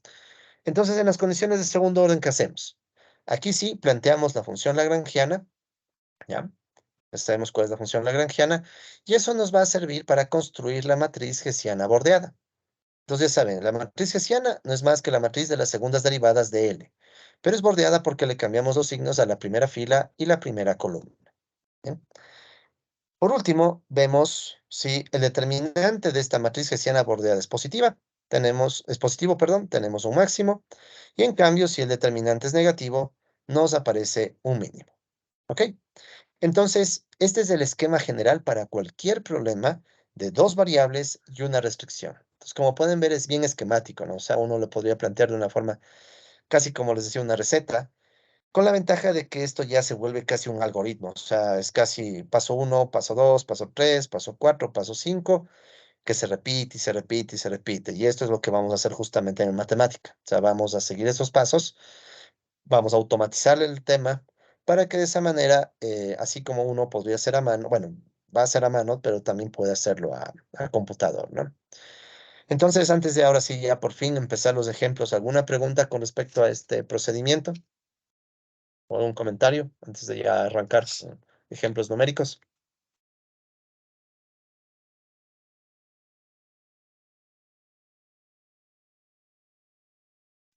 No, profe. Eh, Tal vez colegas que vieron esto en su momento, si es que recuerdan esto, porque seguramente habrán visto estos temas. eh, ¿Recuerdan haberlo visto a ese nivel de detalle? Porque verán, por ejemplo, cuando yo estudié esto la primera vez, ¿no? En el pregrado hace años, usualmente nos enseñaban condiciones de primer orden y a veces nos quedábamos ahí, ¿verdad? Y claro, obviamente sacar el punto crítico y nada más. Usualmente nos quedábamos en los pasos 1 y 2, no hacíamos el resto de análisis. Tal vez alguno de ustedes recuerda haber visto estos otros pasos. Mm, ¿Alguien quizá? Yo sí llegué a ver o sea, hasta la condición de segundo orden, pero ya eran ejercicios más como álgebra, o sea, no les poníamos como una función con números y todo eso, sino, o sea, como el ejercicio conceptual, creo. Eso. Mm, ya, o sea, más conceptualmente, digamos. O sea, en Sí. cálculo vectorial sí nos dieron como usted nos dio, pero el resumen no, pues no fue igual. Ya. Sí, lo que pasa es que a veces como son tantas cosas, uno se pierde, ¿no? O sea, es como que uno, más o menos como cuando uno entra al bosque, ¿no? Y ve que cada árbol tiene sus detalles, entonces se pierde del mapa, ¿no? La ventaja es que estas láminas les va a quedar, ¿no? Entonces, en fin, vamos ahora sí a los ejemplos. Entonces, ahora sí, primer ejemplo. Retomemos el ejemplo original que estábamos revisando, ¿no? Entonces tenemos una maximización de 10 menos x1 al cuadrado menos x2. Sabemos cómo resolver si no hubiera restricción, pero ahora le ponemos la restricción 2x1 más 5x2 igual a 15, ¿ya? Sabemos en términos gráficos eso cómo se ve, es esto que está aquí, ¿ya? Ya lo hemos reflexionado bastante, así que ni para qué darle muchas vueltas. Solo déjenme cargar todo, ¿no? Porque no he cargado nada todavía. Entonces, un segundito. Ya, entonces verán, en matemática, cuando ustedes quieren cargar varios comandos, lo que uno puede hacer es esto, ¿no? Voy desde el inicio y con el Shift voy seleccionando los comandos que quiero cargar, ¿sí? Entonces, en este caso, quiero cargar todito lo que está aquí, que son solo gráficas, ¿no? Entonces, gráficas, hasta esta gráfica. Shift, Enter. Entonces, ahí le dan Shift, Enter y se carga todo, ¿no? Entonces, ahí esperan hasta que ya no esté ninguna barrita en negro y ya se cargó todo. Ya. Entonces, bueno, solo por recordar, ¿no? Entonces, lo primerito que hacemos es limpiar todo, ya saben, con el clear all, limpiamos todo. Luego defino la función, aquí estoy definiendo la función objetivo. Luego defino la restricción, ¿sí? La G, y defino la constante, que me dice, bueno, qué nivel tiene la restricción. Sí, les defino por separado. ¿Por qué? Para de esa manera poder cambiar, por ejemplo, si quieren ver qué pasa si solo cambian la constante, solo tienen que mover la C, ¿no? Nada más. Y luego construimos la restricción. Esto también ya hablamos, ¿no? Entonces, la restricción es la función doble igual la constante. Entonces, es bien cómodo esto, ¿no? Entonces, yo puedo plantear la función y le igualo a la constante. Esto me sirve porque luego puedo cambiar la igualdad por desigualdad, ¿no? Ya cuando veamos problemitas más difíciles. Pero bueno, ok, el resto son gráficas, entonces las gráficas ya no me voy a detener a ello, me voy a ir saltando. Ya, entonces lo de las gráficas ya sabemos. Ustedes ya, terminada esta clase, yo ya les comparto todos estos comandos, ya están listos. Entonces vamos ahora sí a la parte analítica, o sea, a qué hay que hacer. Entonces lo primero que hay que hacer, ¿de acuerdo? Es sacar las condiciones de primer orden. Y las condiciones de primer orden sabemos que en definitiva es igualar los dos gradientes, el gradiente de la función objetivo con el gradiente de la restricción y usar el lambda como este multiplicador que permite igualar los vectores, ¿ya? Entonces, de aquí me va a salir un sistema de ecuaciones y además a eso se combina también la restricción. Entonces, ¿qué nos va a quedar? Entonces, fijémonos. Aquí ya está hecho esto, ¿no? Entonces, ¿cuál es el gradiente de f? El gradiente de f, recuerden que solo por esta vez vamos a hacerlo aquí, pero solo aquí nomás, porque ya hemos sacado el gradiente, de hecho, de esta función. Entonces, el gradiente de f, recuerden que es la parcial de f con respecto a x1, la parcial de f con respecto a x2. Entonces, tomaría esta función y saco la derivada, o sea, la derivada, perdón, parcial con respecto a x1, que es menos 2x1, y la parcial con respecto a x2 de la misma función, que sería menos 2x2. Sí, este vector gradiente ya lo sacamos, ¿ya? Entonces, esta parte de la igualdad. Luego, ¿qué tenemos? Tenemos este otro vector gradiente de 2,5, ese es el vector gradiente de g. Entonces, recuerden que esta es la parcial de g, ¿no? La parcial de g con respecto a x1 y la parcial de g con respecto a x2. Entonces, eso que va a ser igual, la parcial de g con respecto a x1 es 2, porque no hay más. O sea, si cambia el 1, solo tenemos el efecto del 2. Y si cambia que es 2, solo tengo el efecto del 5. Entonces, miren, esta es una igualdad vectorial, ¿no? O sea, el vector menos 2x1 menos 2x2, que es el gradiente de f, le igualamos al gradiente de g, 2,5, pero obviamente que aquí tengo que poner el lambda porque ¿qué está pasando? Depende obviamente de los valores de x1 y x2, pero como que intuitivamente uno puede decir, se me hace que como que los dos vectores no necesariamente apuntan con la misma flecha, o sea, tal vez el uno apunta arriba, el otro abajo. Tampoco no sabemos, pero capaz y no tienen la misma magnitud.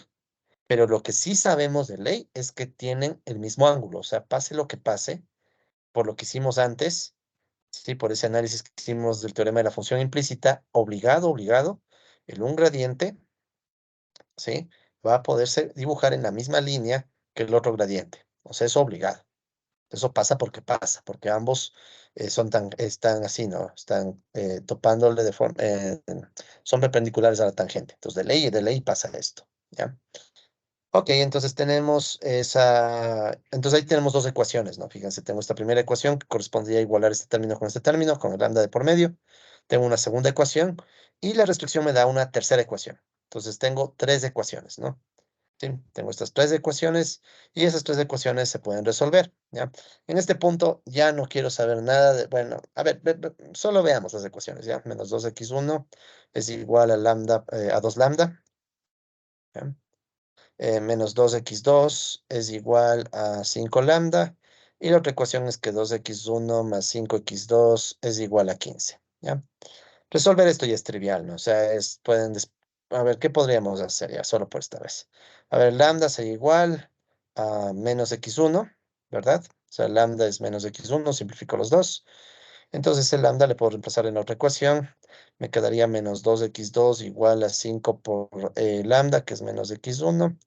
Los menos con menos se van. 2x2 va a ser igual a 5x1. Puedo despejar cualquiera de los dos. Digamos, despejo x2, sería 5 medios de x1. Y luego el x2 reemplazo acá. Si bien que soy bien desordenado para resolver sistemas de ecuaciones. Pero bueno, a ver cómo me quedaría. 2x1 más 5. En vez del x2 me quedaría 5 medios de x1. Y esto es igual a 15. Entonces me queda 2x1 más 5 por 5, 25 medios de x1 igual a 15. Y ya está resuelto. A ver cuánto sale esto.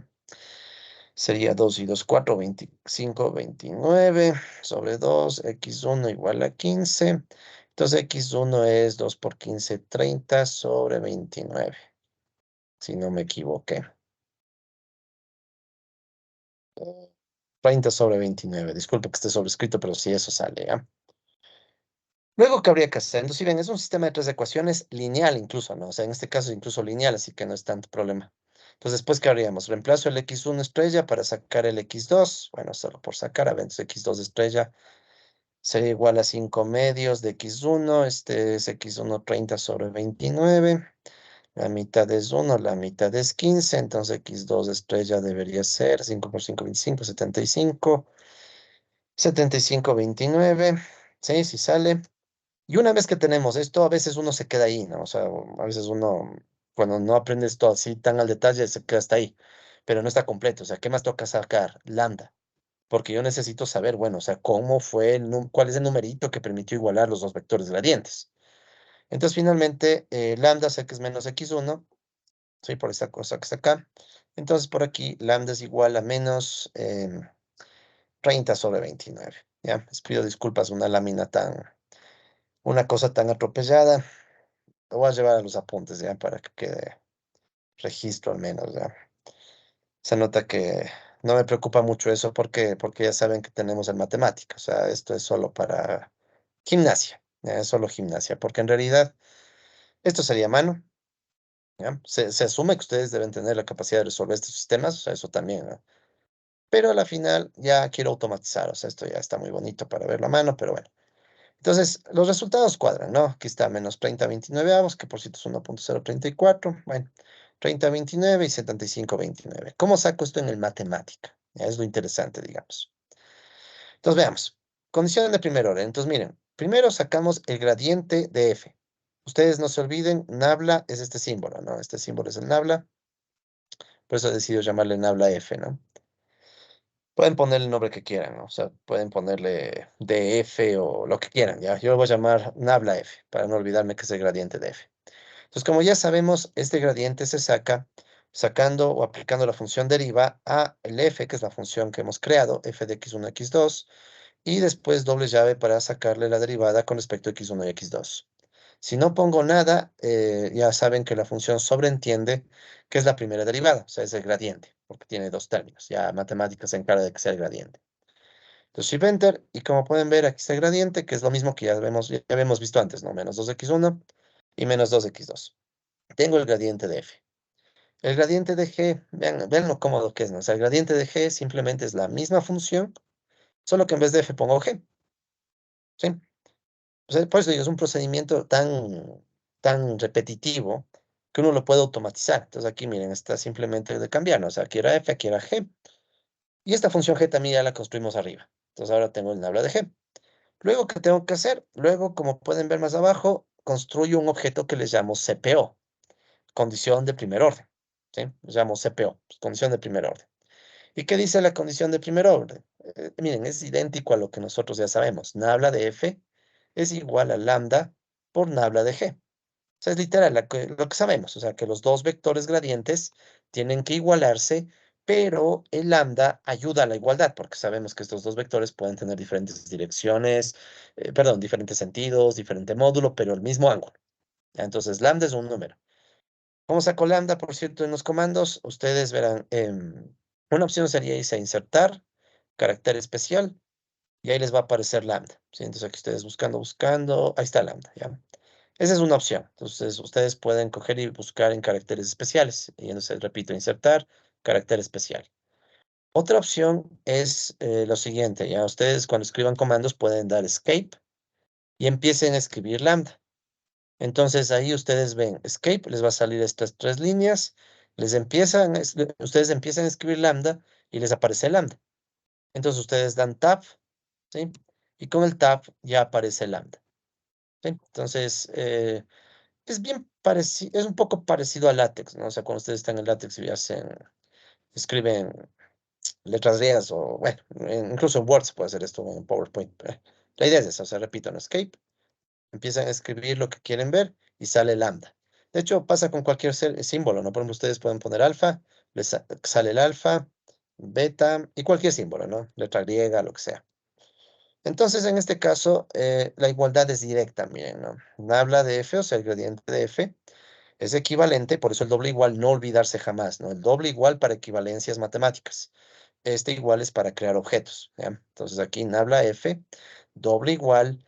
Antes aquí solo iba el 0, ahora ya no, porque es un problema con restricción. Entonces lambda, espacio, nabla g.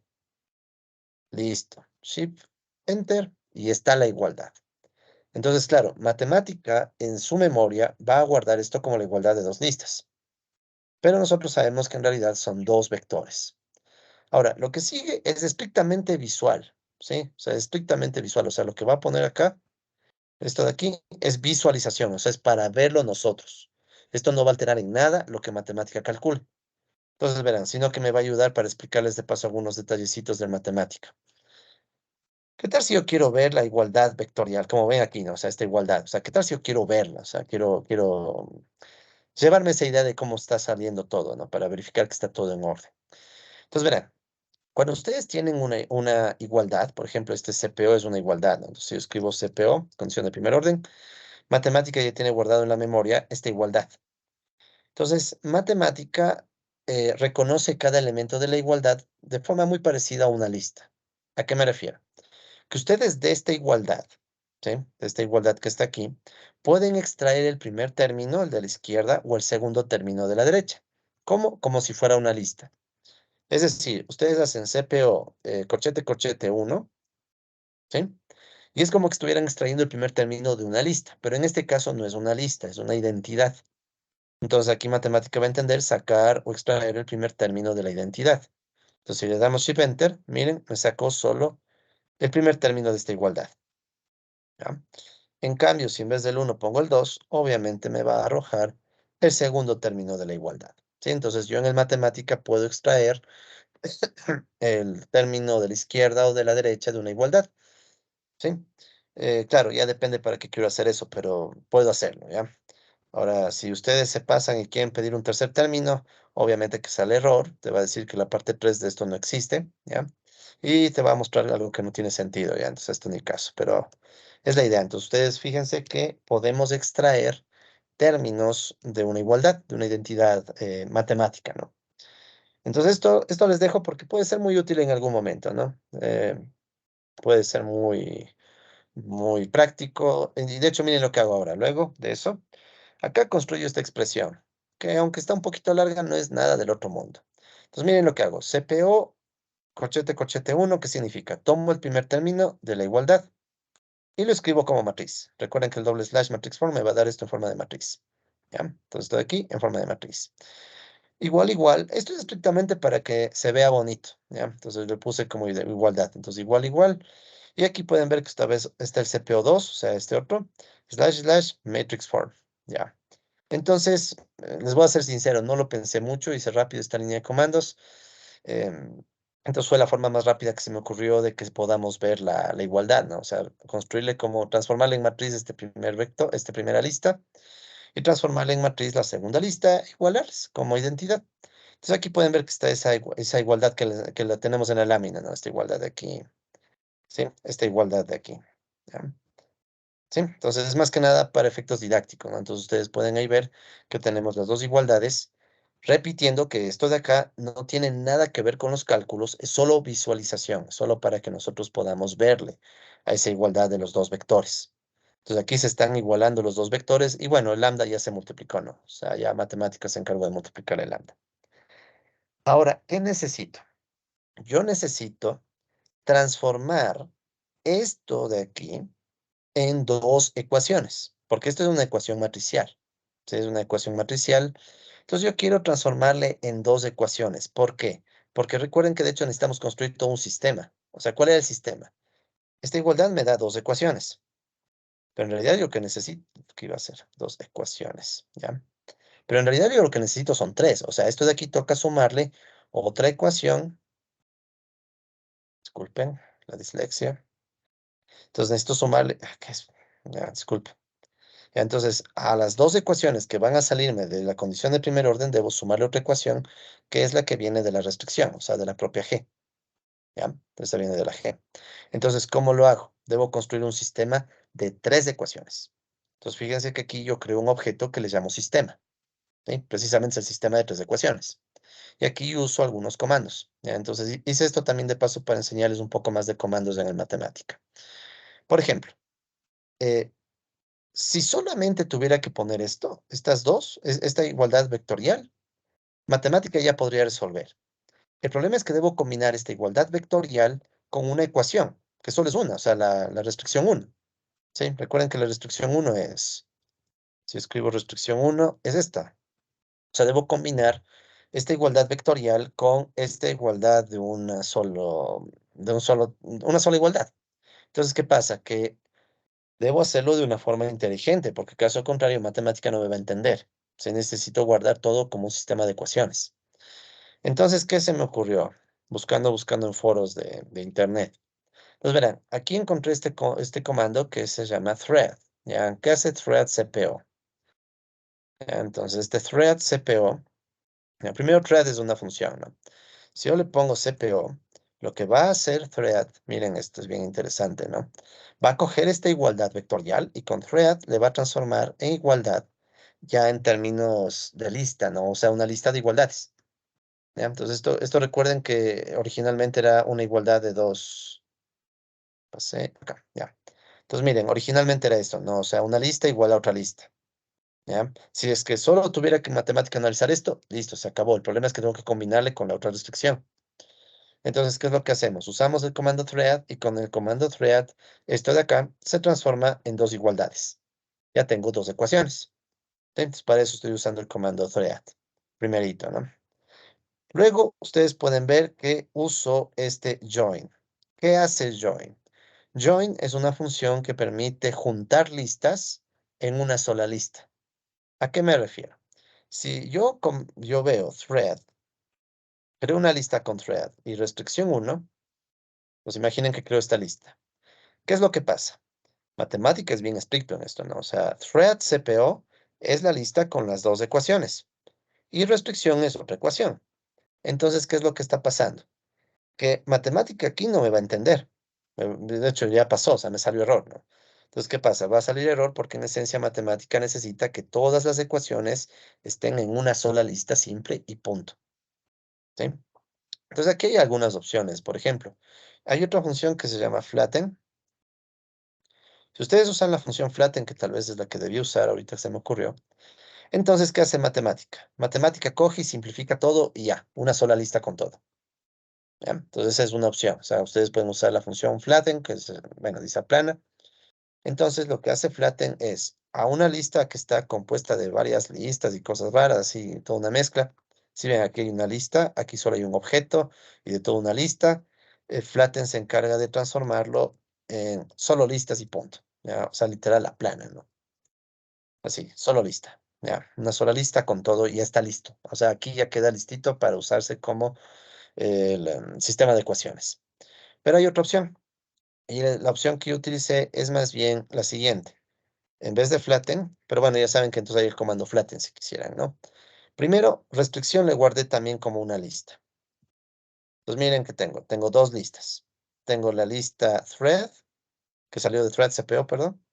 Entonces aquí están dos ecuaciones. Y restricción es otra ecuación. Y quiero juntar las dos listas. Entonces para juntar varias listas, en cambio usamos el comando join. ¿Ya? Entonces usamos el comando join. ¿Y qué va? ¿Qué pasó? Ah, pero es que me faltó quitar estas llaves, ¿no? Ya, entonces, ¿qué pasa? Por cierto, deben dejarle sin las llaves, ¿no? Entonces, ¿qué pasa? Thread es una lista. Restricción 1 es otra lista porque yo le puse en llaves. Entonces, la función join les va a juntar listas. ¿Sí? O sea, si quieren, para entenderlo un poquito mejor cómo funciona join, podríamos hacer un join lista, em, lista AB con la lista 1, 2. Entonces, si hago join, lo que hace es juntarlo todo en una sola lista. Entonces, miren cómo aquí tomé la lista AB, la lista 1, 2 y le transformo en una sola lista. Entonces, ¿por qué usé en realidad join? Usé para que sepan cómo combinar listas, que es lo más común. O sea, lo más común es, tengo una lista, le combino con otra lista y tengo una nueva lista. ¿Ya? Pero repito, Disculpe, también John, podríamos John, usar en la esta función pregunta no hay flatten. como a ponerle un label, una etiqueta a la nueva A lista. esta nueva lista. Ujú. Sí, no. ¿O cuál es el que el Tranquilamente le sistema podría por llamar determinado LOL. le da? Porque luego queremos usar el mismo nombre de la lista. Claro, o sea, ustedes pueden crear un objeto el que quieran con el nombre que deseen y guardarle. Por ejemplo, aquí le guardaría con el LOL. Entonces le hago LOL LOL. igual. No sé por qué me quedó el LOL, pero bueno. Entonces ya, con eso puedo usarle cuando quiera. Entonces eso no es. De hecho, por favor, traten de darse el tiempo para ver los videos que les mandé en una lista de videos. Está súper buena porque les explica casi desde cero, desde cómo filtrar, creo que sí tiene, desde cómo filtrar, crear listas, filtrarles, unirles. Después tiene incluso cómo hacer un poco de derivadas, integrales, gráficas, o sea, toda una introducción a la matemática. Y son videos no muy largos. Entonces échenle, por favor, cuando puedan un vistazo a eso, porque les va a ayudar muchísimo a ganar más confianza en la matemática. ¿Sí? El problema aquí es que obviamente este no es un curso de matemática, entonces estoy usando como auxiliar para hacer rápido los cálculos. Pero bueno, entonces, ¿saben qué? Lo que voy a hacer es, voy a dejarles aquí, porque esto les voy a mandar, les voy a dejar el comando flatten, ¿ya? Como alternativa. Entonces aquí flatten y era thread CPO. Pero hay vuelta al detalle es que toca poner todo en llaves, ¿no? Thread CPO y restricción debería estar sin llaves. Ya, da lo mismo. Entonces cualquiera de las dos opciones me van a dar el mismo resultado. ¿Ya? Entonces aquí está flatten, se les voy a dejar. Lo voy a poner como comentario ya, porque no quiero que esté con mucha cosa aquí. Ya, entonces se les dejo como comentario. Ya, entonces ese no se va a ejecutar. Y el que me interesa es el John. Entonces, en definitiva, ¿qué es lo que estoy haciendo? Entonces, ahora sí, sigamos con lo que estábamos haciendo, ¿no? Entonces, lo que voy a hacer es, o lo que estoy haciendo es, junto, ¿sí? Las ecuaciones de primer orden, de las condiciones de primer orden, estas dos, ya transformadas en una lista de condiciones, de ecuaciones, y le junto con la restricción 1 que construimos antes, ¿sí? Recuerden que la restricción 1 la construimos con la función g, ¿sí? O sea, ¿a qué me refiero? Recuerden que estaba por acá arriba, ¿no? Bien arriba, de hecho. Entonces, aquí está la restricción 1, ¿no? Entonces, ustedes pueden ver que la restricción 1 se construyó tomando la función g, que es la restricción, e igualándole a la constante c, que es 15. ¿Ya? Está listito para cambiar los valores. Ya se han de imaginar por qué dejo todo listo, ¿verdad? Para que solo cambien valores. Entonces, ahora sí, continuemos. ¿Dónde está el sistema? Sistema. Ya. Entonces, ahí está. Entonces, al final, todo esto, o sea, esta lista le voy a guardar en un objeto que le llamo sistema. Shift Enter. Ya, entonces aquí ustedes pueden ver que yo he creado un sistema en donde ahora sí tengo la primera ecuación, que viene de igualar estos dos componentes de los vectores, La segunda ecuación que viene de igualar estos otros dos componentes. Con estas dos ecuaciones completé esta igualdad de los gradientes. Y la tercera viene de la restricción. ¿Bien? La tercera viene de la restricción. Entonces tengo un sistema de 3 ecuaciones con 3 incógnitas. Como el que hicimos a mano, ¿no? Como el que hice a mano, así de forma no muy prolija, pero bueno. Entonces, ahora, ¿cómo resuelvo? Ya sabemos, o sea, usamos la función solve. ¿Ya? Entonces, solve es una de las mejores funciones que veo yo del matemática, porque solve puede resolver, como les había dicho en clases anteriores, sistemas no lineales, sistemas de ecuaciones relativamente grandes, o sea, es súper, súper versátil el solve. Entonces, en este caso que hago, está bien clarísimo lo que estamos haciendo, ¿no? Tomo el sistema, el objeto sistema, entonces lo voy a resolver. Y las variables les pongo en llaves. Entonces, ¿cuáles son las variables que quiero resolver? Lambda, x1, x2. Y voy a guardar toda la solución en un objeto que le llamo p crítico. ¿Por qué? Porque es el punto crítico. Entonces, le guardo en el objeto p crítico. Entonces, damos Shift Enter. Y aquí ya está la solución. Sin tanta maroma, ¿no? Sin estar despejando que reemplazo una variable en la otra y todo. ¿Ya? Entonces, aquí está. Entonces, lambda es igual a menos 30,29. X1 es 30,29 y X2 75,29, que son los valores que están acá. ¿Sí? De hecho, no les voy a mentir, yo en realidad primero hice en matemática. ¿Por qué? Porque quería un ejemplo que tenga solución, ¿no? O sea, este ejemplo me lo inventé yo, este no es del libro. Entonces necesitaba un ejemplo que tenga soluciones, ¿no? Pues que salieron unas fracciones no muy bonitas, pero bueno. Entonces aquí está el punto crítico, ¿dónde estoy ya? Sí, entonces ahí está el punto crítico. Si quisiéramos verle el punto crítico como número, podríamos ponerle punto crítico, /n, ¿sí? Y ahí estaría en números. Entonces ahí puedo ver que en números decimales, ¿no? Entonces aquí podríamos ver que lambda es menos 1,03, x1 es 1,03 y x2 2,58, ¿ya? Recomendación, esto solo para ver, nunca para guardar, o sea, nunca usen esto con el igual. Es algo parecido a lo de matrices, porque pierden precisión. Matemática siempre va a tratar de sacar los resultados y guardarlos en memoria de la manera más precisa que se pueda. Entonces aquí, como ven, el matemático se encarga de poner esto como fracciones. Entonces esto es más bien como un recordatorio que si quieren verlo en numeritos pueden poner / y n y eso no les va a tocar para nada como matemático esté guardando los resultados. Ya, listo. Entonces sigamos con la lámina. Ya. Entonces, ahora, ¿qué nos toca hacer? Una vez que sacamos el punto crítico, tenemos que verificar qué pasa con estas condiciones. Sobre todo, tenemos que ver si es que se pasa la cualificación de restricciones. ¿Cuál era la idea? Tenemos que ver qué pasa con el gradiente del G, pero ahora en el punto crítico, ¿sí?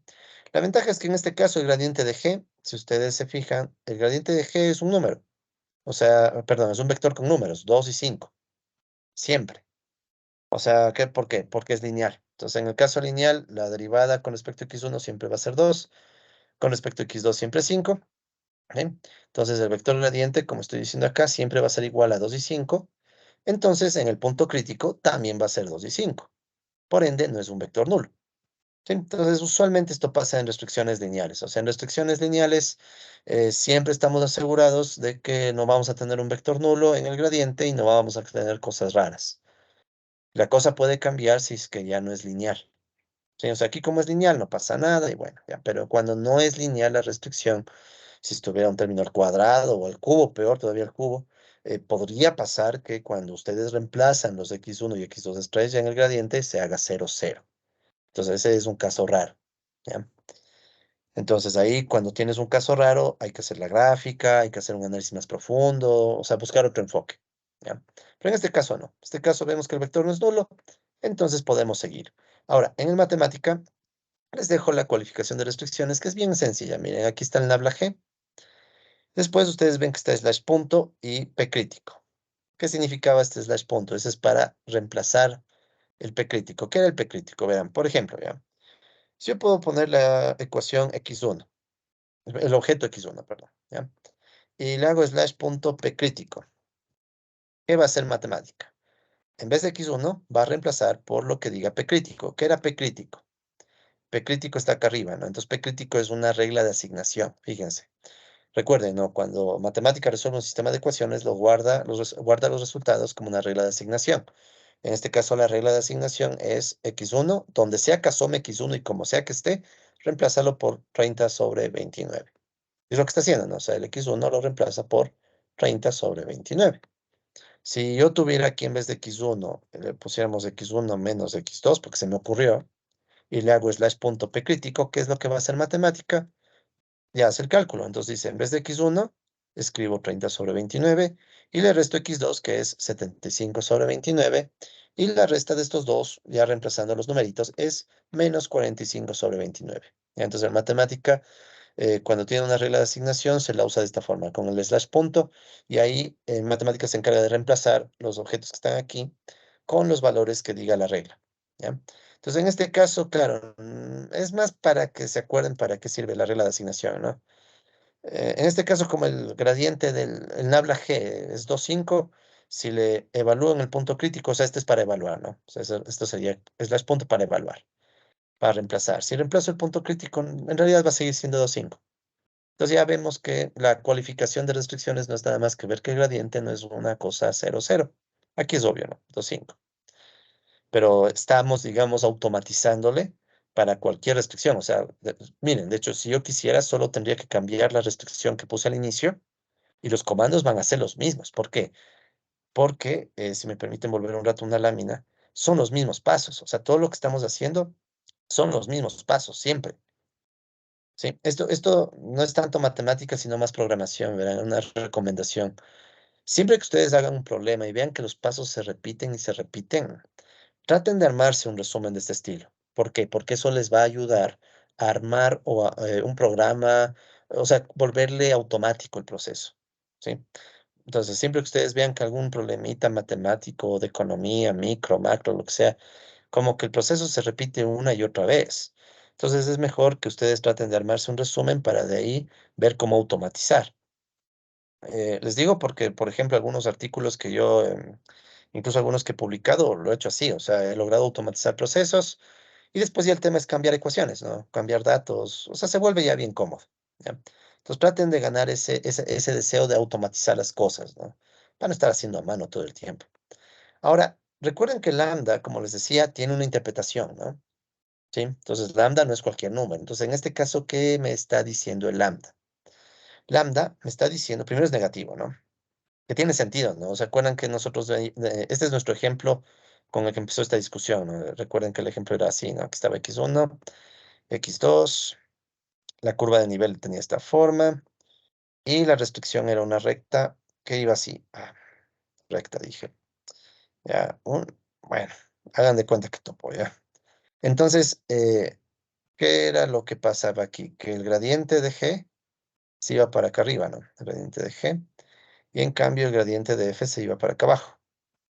Gradiente de F. Entonces, miren, ahora ya sabemos cuánto es lambda, o sea, cuál es el numerito que permite que estos dos gradientes se igualen, ¿ya? Entonces, ¿el menos qué está haciendo? Entonces, el menos está provocando que este gradiente G, cuando yo multiplico por lambda, lambda gradiente G, este es un nuevo vector que va a apuntar para abajo, o sea, le va a cambiar la flechita, el sentido de la flecha, este menos. Entonces, este menos hace que el vector, en vez de apuntar para arriba, ahora se apunte para abajo para coincidir con este lambda F. Y dice que es 1,03. O sea, apenas le va a cambiar el módulo. O sea, le va a hacer un poquito más largo al vector. Un poquito, ¿sí? Un poquito más largo el vector por este 0,03. Si hubiera sido exactamente 1, serían del mismo tamaño. Entonces, sí ven, ¿no? O sea, en términos geométricos, eso sería el lambda. O sea, el lambda es esta variable que nos está permitiendo el ajuste, ¿no? Entre los dos vectores. Pero además, también, por lo que hemos visto en clases pasadas, también se puede decir lo siguiente: un aumento marginal de lambda.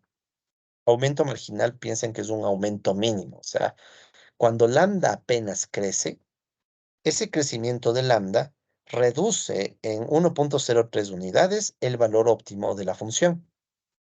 Entonces aquí la pregunta es, bueno, ¿y cuánto es el valor óptimo de la función primeramente, no? Entonces el valor óptimo de la función, ¿cómo se saca? Simplemente habría que reemplazar los puntos en la función. O sea, ¿a qué me refiero? Vea, en esta función digo, a ver, ¿cuánto es f en el punto óptimo? O sea, f de x1 estrella y x2 estrella, John, que es lo disculpe, mismo que decir cuánto es f. aquí me generó una duda, perdón, John. Claro, claro. Eso implicaría que obviamente aquí estamos teniendo la restricción. eso significa que el aumento marginal, o sea, si es que esta restricción no hubiera, la curva sería un poquito diferente, porque podría crecer más para arriba, porque esa curva se ve como que no va, ah, no, no, sí se ve que puede crecer un poco más arriba. Ya me respondí yo a la duda, John, lo siento. Ajá. Ok, chévere. Soy tan buen profe que incluso sin hablar respondemos sus dudas. Bueno, estos chistes tienen más sentido en persona, aunque soy malo para los chistes. Bueno, ya me entienden. A ver, volvamos ya. En clases virtuales es muy mala idea querer volverse gracioso. No puedo, ni en persona se podrá hacerlo. Pero bueno, a ver, volvamos. Entonces, estaba en... Ah, ya. Entonces queremos encontrar el punto óptimo, ¿no? Entonces, ¿cómo saco el valor óptimo? Eh, mm, lo que tendríamos que hacer es tomar la función y reemplazar el x1 estrella y el x2 estrella. O sea, reemplazo el 30 sobre 29 más, ¿qué hablo más? Coma, y el 75 sobre 29. ¿Qué valores son esos? X1 estrella y X2 estrella. Entonces imaginen que yo tomo estos valores y los reemplazo en la función, ¿no? Estos dos. Eso me va a dar un número. No lo voy a hacer porque aquí está hasta elevado al cuadrado y todo. Eso sí, matemática. Sí, ahí sí, para que darnos vueltas, vamos a matemática. Aquí ya toma más sentido esto de evaluar. Entonces, miren, igual, súper cómodo, ¿no? Tomo la función f de x1, x2. Recuerden que la función f de x1, x2 es esta de acá, 10 menos x1 al cuadrado menos x2 al cuadrado. Luego le digo a la matemática, evalúo esta función en el punto crítico. ¿Sí? O sea, en vez de x1 y x2, reemplaza por lo que dice el punto crítico. Y recuerden que el punto crítico era la regla de asignación que estaba acá arriba, ¿no? O sea, esta regla de la asignación, en vez de x1 pongamos 30 sobre 29, en vez de x2 pongamos 75 sobre 29, ¿ya? Y me sale el resultado, 65 sobre 29. Y como, bueno, esto es numérico, es solo informativo, yo podría poner esto en paréntesis, slash n, para que me quede en numerito, 2.24. Eso puse, sí, ya, 2.24. Bien. Entonces es una opción. La otra opción sería, en vez de poner x1 y x2, poner los valores. Por ejemplo, ¿cuánto es x1? Dijimos que es 30/29, entonces aquí podría poner 30 sobre 29. Y en vez de x2, yo podría poner, ¿qué es? Disculpe, en vez de x2 podría poner 75 sobre 29 y también sale, ¿sí? Entonces la función está construida de una forma en la cual si ustedes ponen los numeritos en la función, les va a dar un resultado, un número. Es lo mismo que sale acá abajo, ¿no? Entonces, capaz que le dejo así, ¿ya? Slash n, ¿ya? Por esta vez. Entonces tienen esa opción, ¿no? La una opción es poner los numeritos o la otra opción es evaluar. Yo prefiero evaluar porque está automático, ¿no? O sea, aquí no tengo que estar poniendo numeritos y esto puede funcionar para cualquier punto crítico. Pero la otra opción es poner los numeritos, ¿no? Si ustedes desean, sale lo mismo. Entonces, miren, yo sé, no sé por qué hice eso más bien. A ver, déjenme cierro esto, ya. Entonces, yo sé que en ese punto que teníamos en la función, volvamos a la gráfica, donde estaba, a ver, 75, a ver, 224. Aquí está. Ya, entonces en esta gráfica, ¿sí? En esta gráfica de aquí, ¿ya? Ese punto máximo que está horrible, de un segundo, ya, no se ve tan bien esta. La otra se veía mejor, déjenme ver esta estaba más chévere, ya. Mismo. Ahí está chévere. Más o menos, ¿no? Entonces ese punto óptimo, está casi lo mismo, ¿ya? Entonces ese punto óptimo, sé que es un punto que tiene de altura 2.24. O sea, es la altura que tendríamos con respecto al piso, si quieren, ¿no? ¿Sí? Que es la F evaluada en x1 estrella y x2 estrella. Noten la diferencia. Si no había la restricción, el máximo, que bueno, soy malo para escogerlos. Soy malo para las gráficas, ya, disculparán, hago lo que puedo. ¿Ya? Entonces, esto pongámoslo acá abajo. Este es el punto máximo. ¿Ya? Entonces, miren la diferencia con respecto al máximo máximo de esta función, que creo era 10. Sí, creo que era 10 porque era el 0, 0, sí, 10 es. Entonces miren cómo cambió todo, ¿no? Eh, la restricción provocó que lo más alto a lo que puedes llegar sea 224 en esta montaña. Entonces miren cómo el efecto de la restricción es muy fuerte, ¿no? O sea, el efecto de la restricción hace que nos bajemos del 10 a 2.24.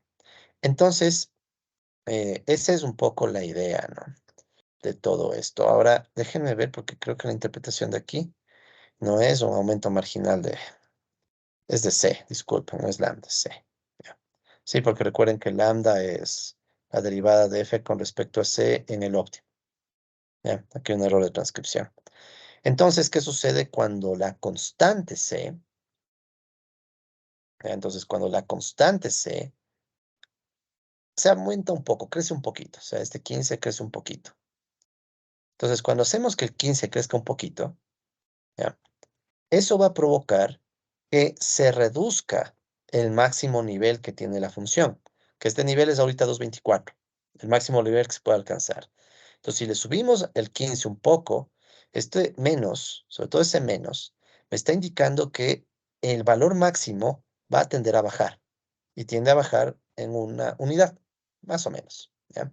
¿Por qué pasa eso? Como tenemos todo automatizado, lo podemos incluso ver, ¿no? Entonces, aquí está la función.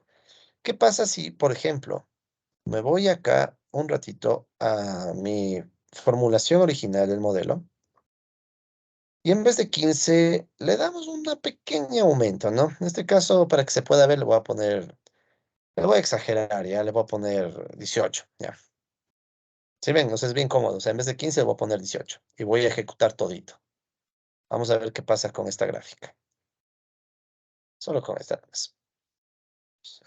Shift Enter. Entonces, no sé si se fijaron, pero la gráfica mostró un ligero desplazamiento en el plano. O sea, es como que el plano de esta restricción se bajó un poco, ¿sí? Entonces, esta es la nueva restricción con C igual 18. Ya, le exageré el crecimiento, no es necesario ponerle 18, pero bueno. Entonces, ¿qué pasa? Al hacerle más alta el valor de C, en este ejemplo, eso provoca que el plano se mueva un poco, o sea, vaya bajando, vaya moviéndose, ¿sí? Como que se aleje más del punto óptimo. Entonces, eso que está provocando que el nuevo máximo que podríamos encontrar, de hecho, sea más bajo. Podríamos volver a sacar todito, ¿no? O sea, volvemos a ejecutar los comandos y veríamos cuán más bajo es, ¿no? Pero, bueno, no hace falta. Entonces, la intuición, es lo que quiero que vean, la intuición. Entonces, lambda, ¿sí? El término lambda, ¿ya? De hecho, voy a poner aquí lambda igual. Pequeño error. ¿Ya? ¿Sí? Entonces, el lambda me está indicando, primero el menos, me está indicando ese efecto. O sea, que si yo le muevo un poco la constante, si al 15 le hago crecer un poquito, el valor óptimo de la función cae por este efecto, ¿no? Esta tendencia de que el plano como que se mueve, ¿no? Se desplaza. Y mi Profe, aquí punto no óptimo es más sería, John, pequeño. disculpe, aquí no sería de hacer una resta simple de restar el C18 que usted puso menos el 1.0, no, el menos el 1034 para ver el 1.034, para ver cuál es Ya, el otro punto y ya. claro. Lo que pasa es que esto es una derivada, ¿no? O sea, en realidad, recuerden que es la derivada del F estrella con respecto al C, que es el lambda. Entonces, ¿qué sucede? Que este menos 1.034 es el valor límite. Recuerden que la derivada de la infinitiva era un límite, ¿no? Sí se acuerdan de eso, ¿no? Entonces, ¿qué sucede? Es una aproximación cuando el cambio en lambda es muy pequeñito, perdón, cuando el cambio en C es muy pequeñito, ¿sí? Yo le exageré el cambio para que se vea en la figura. Entonces, no es tan fácil. O sea, lo que realmente tendríamos que hacer en este punto es volver a ejecutar. Ejecutemos todo, ¿no? O sea, volvamos a ejecutar todo para ver cuánto nos queda, ¿no? Y con eso nos vamos también, por cierto, al receso, ¿ya? Entonces, volvamos a ejecutar todo esto hasta este punto. Entonces, Shift Enter. Ya, entonces miren, el nuevo valor es menos 1.17. ¿Sí? Entonces este sería el nuevo valor, que es diferente, vean el de acá arriba nos cambió, ¿no? Porque están numeritos. Entonces ahí no cambió, 2.24. Por eso no es bueno usar numeritos. Si ven, o sea, si es que usan numeritos, no cambian los resultados. En cambio aquí, como está todo automático, cambió. Entonces miren, el nuevo valor de la función, el máximo, es negativo incluso, menos 1.17. Entonces, ¿a dónde voy? Que cuando ustedes trabajen con derivadas, las derivadas en este tipo de análisis tienen que ver con cambios muy pequeñitos de lo que estén analizando, en este caso de la C. ¿Sí? Entonces, como es un cambio muy pequeñito, es como decirlo así, por un cambio mínimo en C, el cambio en F es 1.03 veces ese cambio mínimo en C. Pero si el cambio en Ya, C ahí le sí hago me cada quedó vez claro, más y John. más grande, Ahí sí me quedó claro. claro, Con ese menos chévere, gracias. 1.03. Sí, entonces ya es mucho más fuerte el impacto, ¿no? Entonces ya no se puede analizar con este valor exactamente, ¿no? Pero en cambio lo que sí me ayuda mucho es el signo. De hecho, yo diría que en este ejemplo el signo es más valioso que el mismo número, porque el signo me está diciendo que el plano se está moviendo de una forma que hace que el punto óptimo sea más pequeño, ¿no? Entonces yo al menos en este ejemplo me interesaría mucho más en interpretar el signo antes que el mismo valor de la derivada. Y si En otros estuviera, ejemplos, y si estuviera positivo, disculpe, John, eso sería que o sea, eso significaría que esta restricción en realidad no es una restricción, sino es una sobreoptimización. nunca va a ser sobreoptimización porque, por ejemplo, si estuviera positivo, lo que pasaría es, voy a irme al grafiquito de arriba, lo que pasaría en cambio es que el plano se movería pero para el otro lado.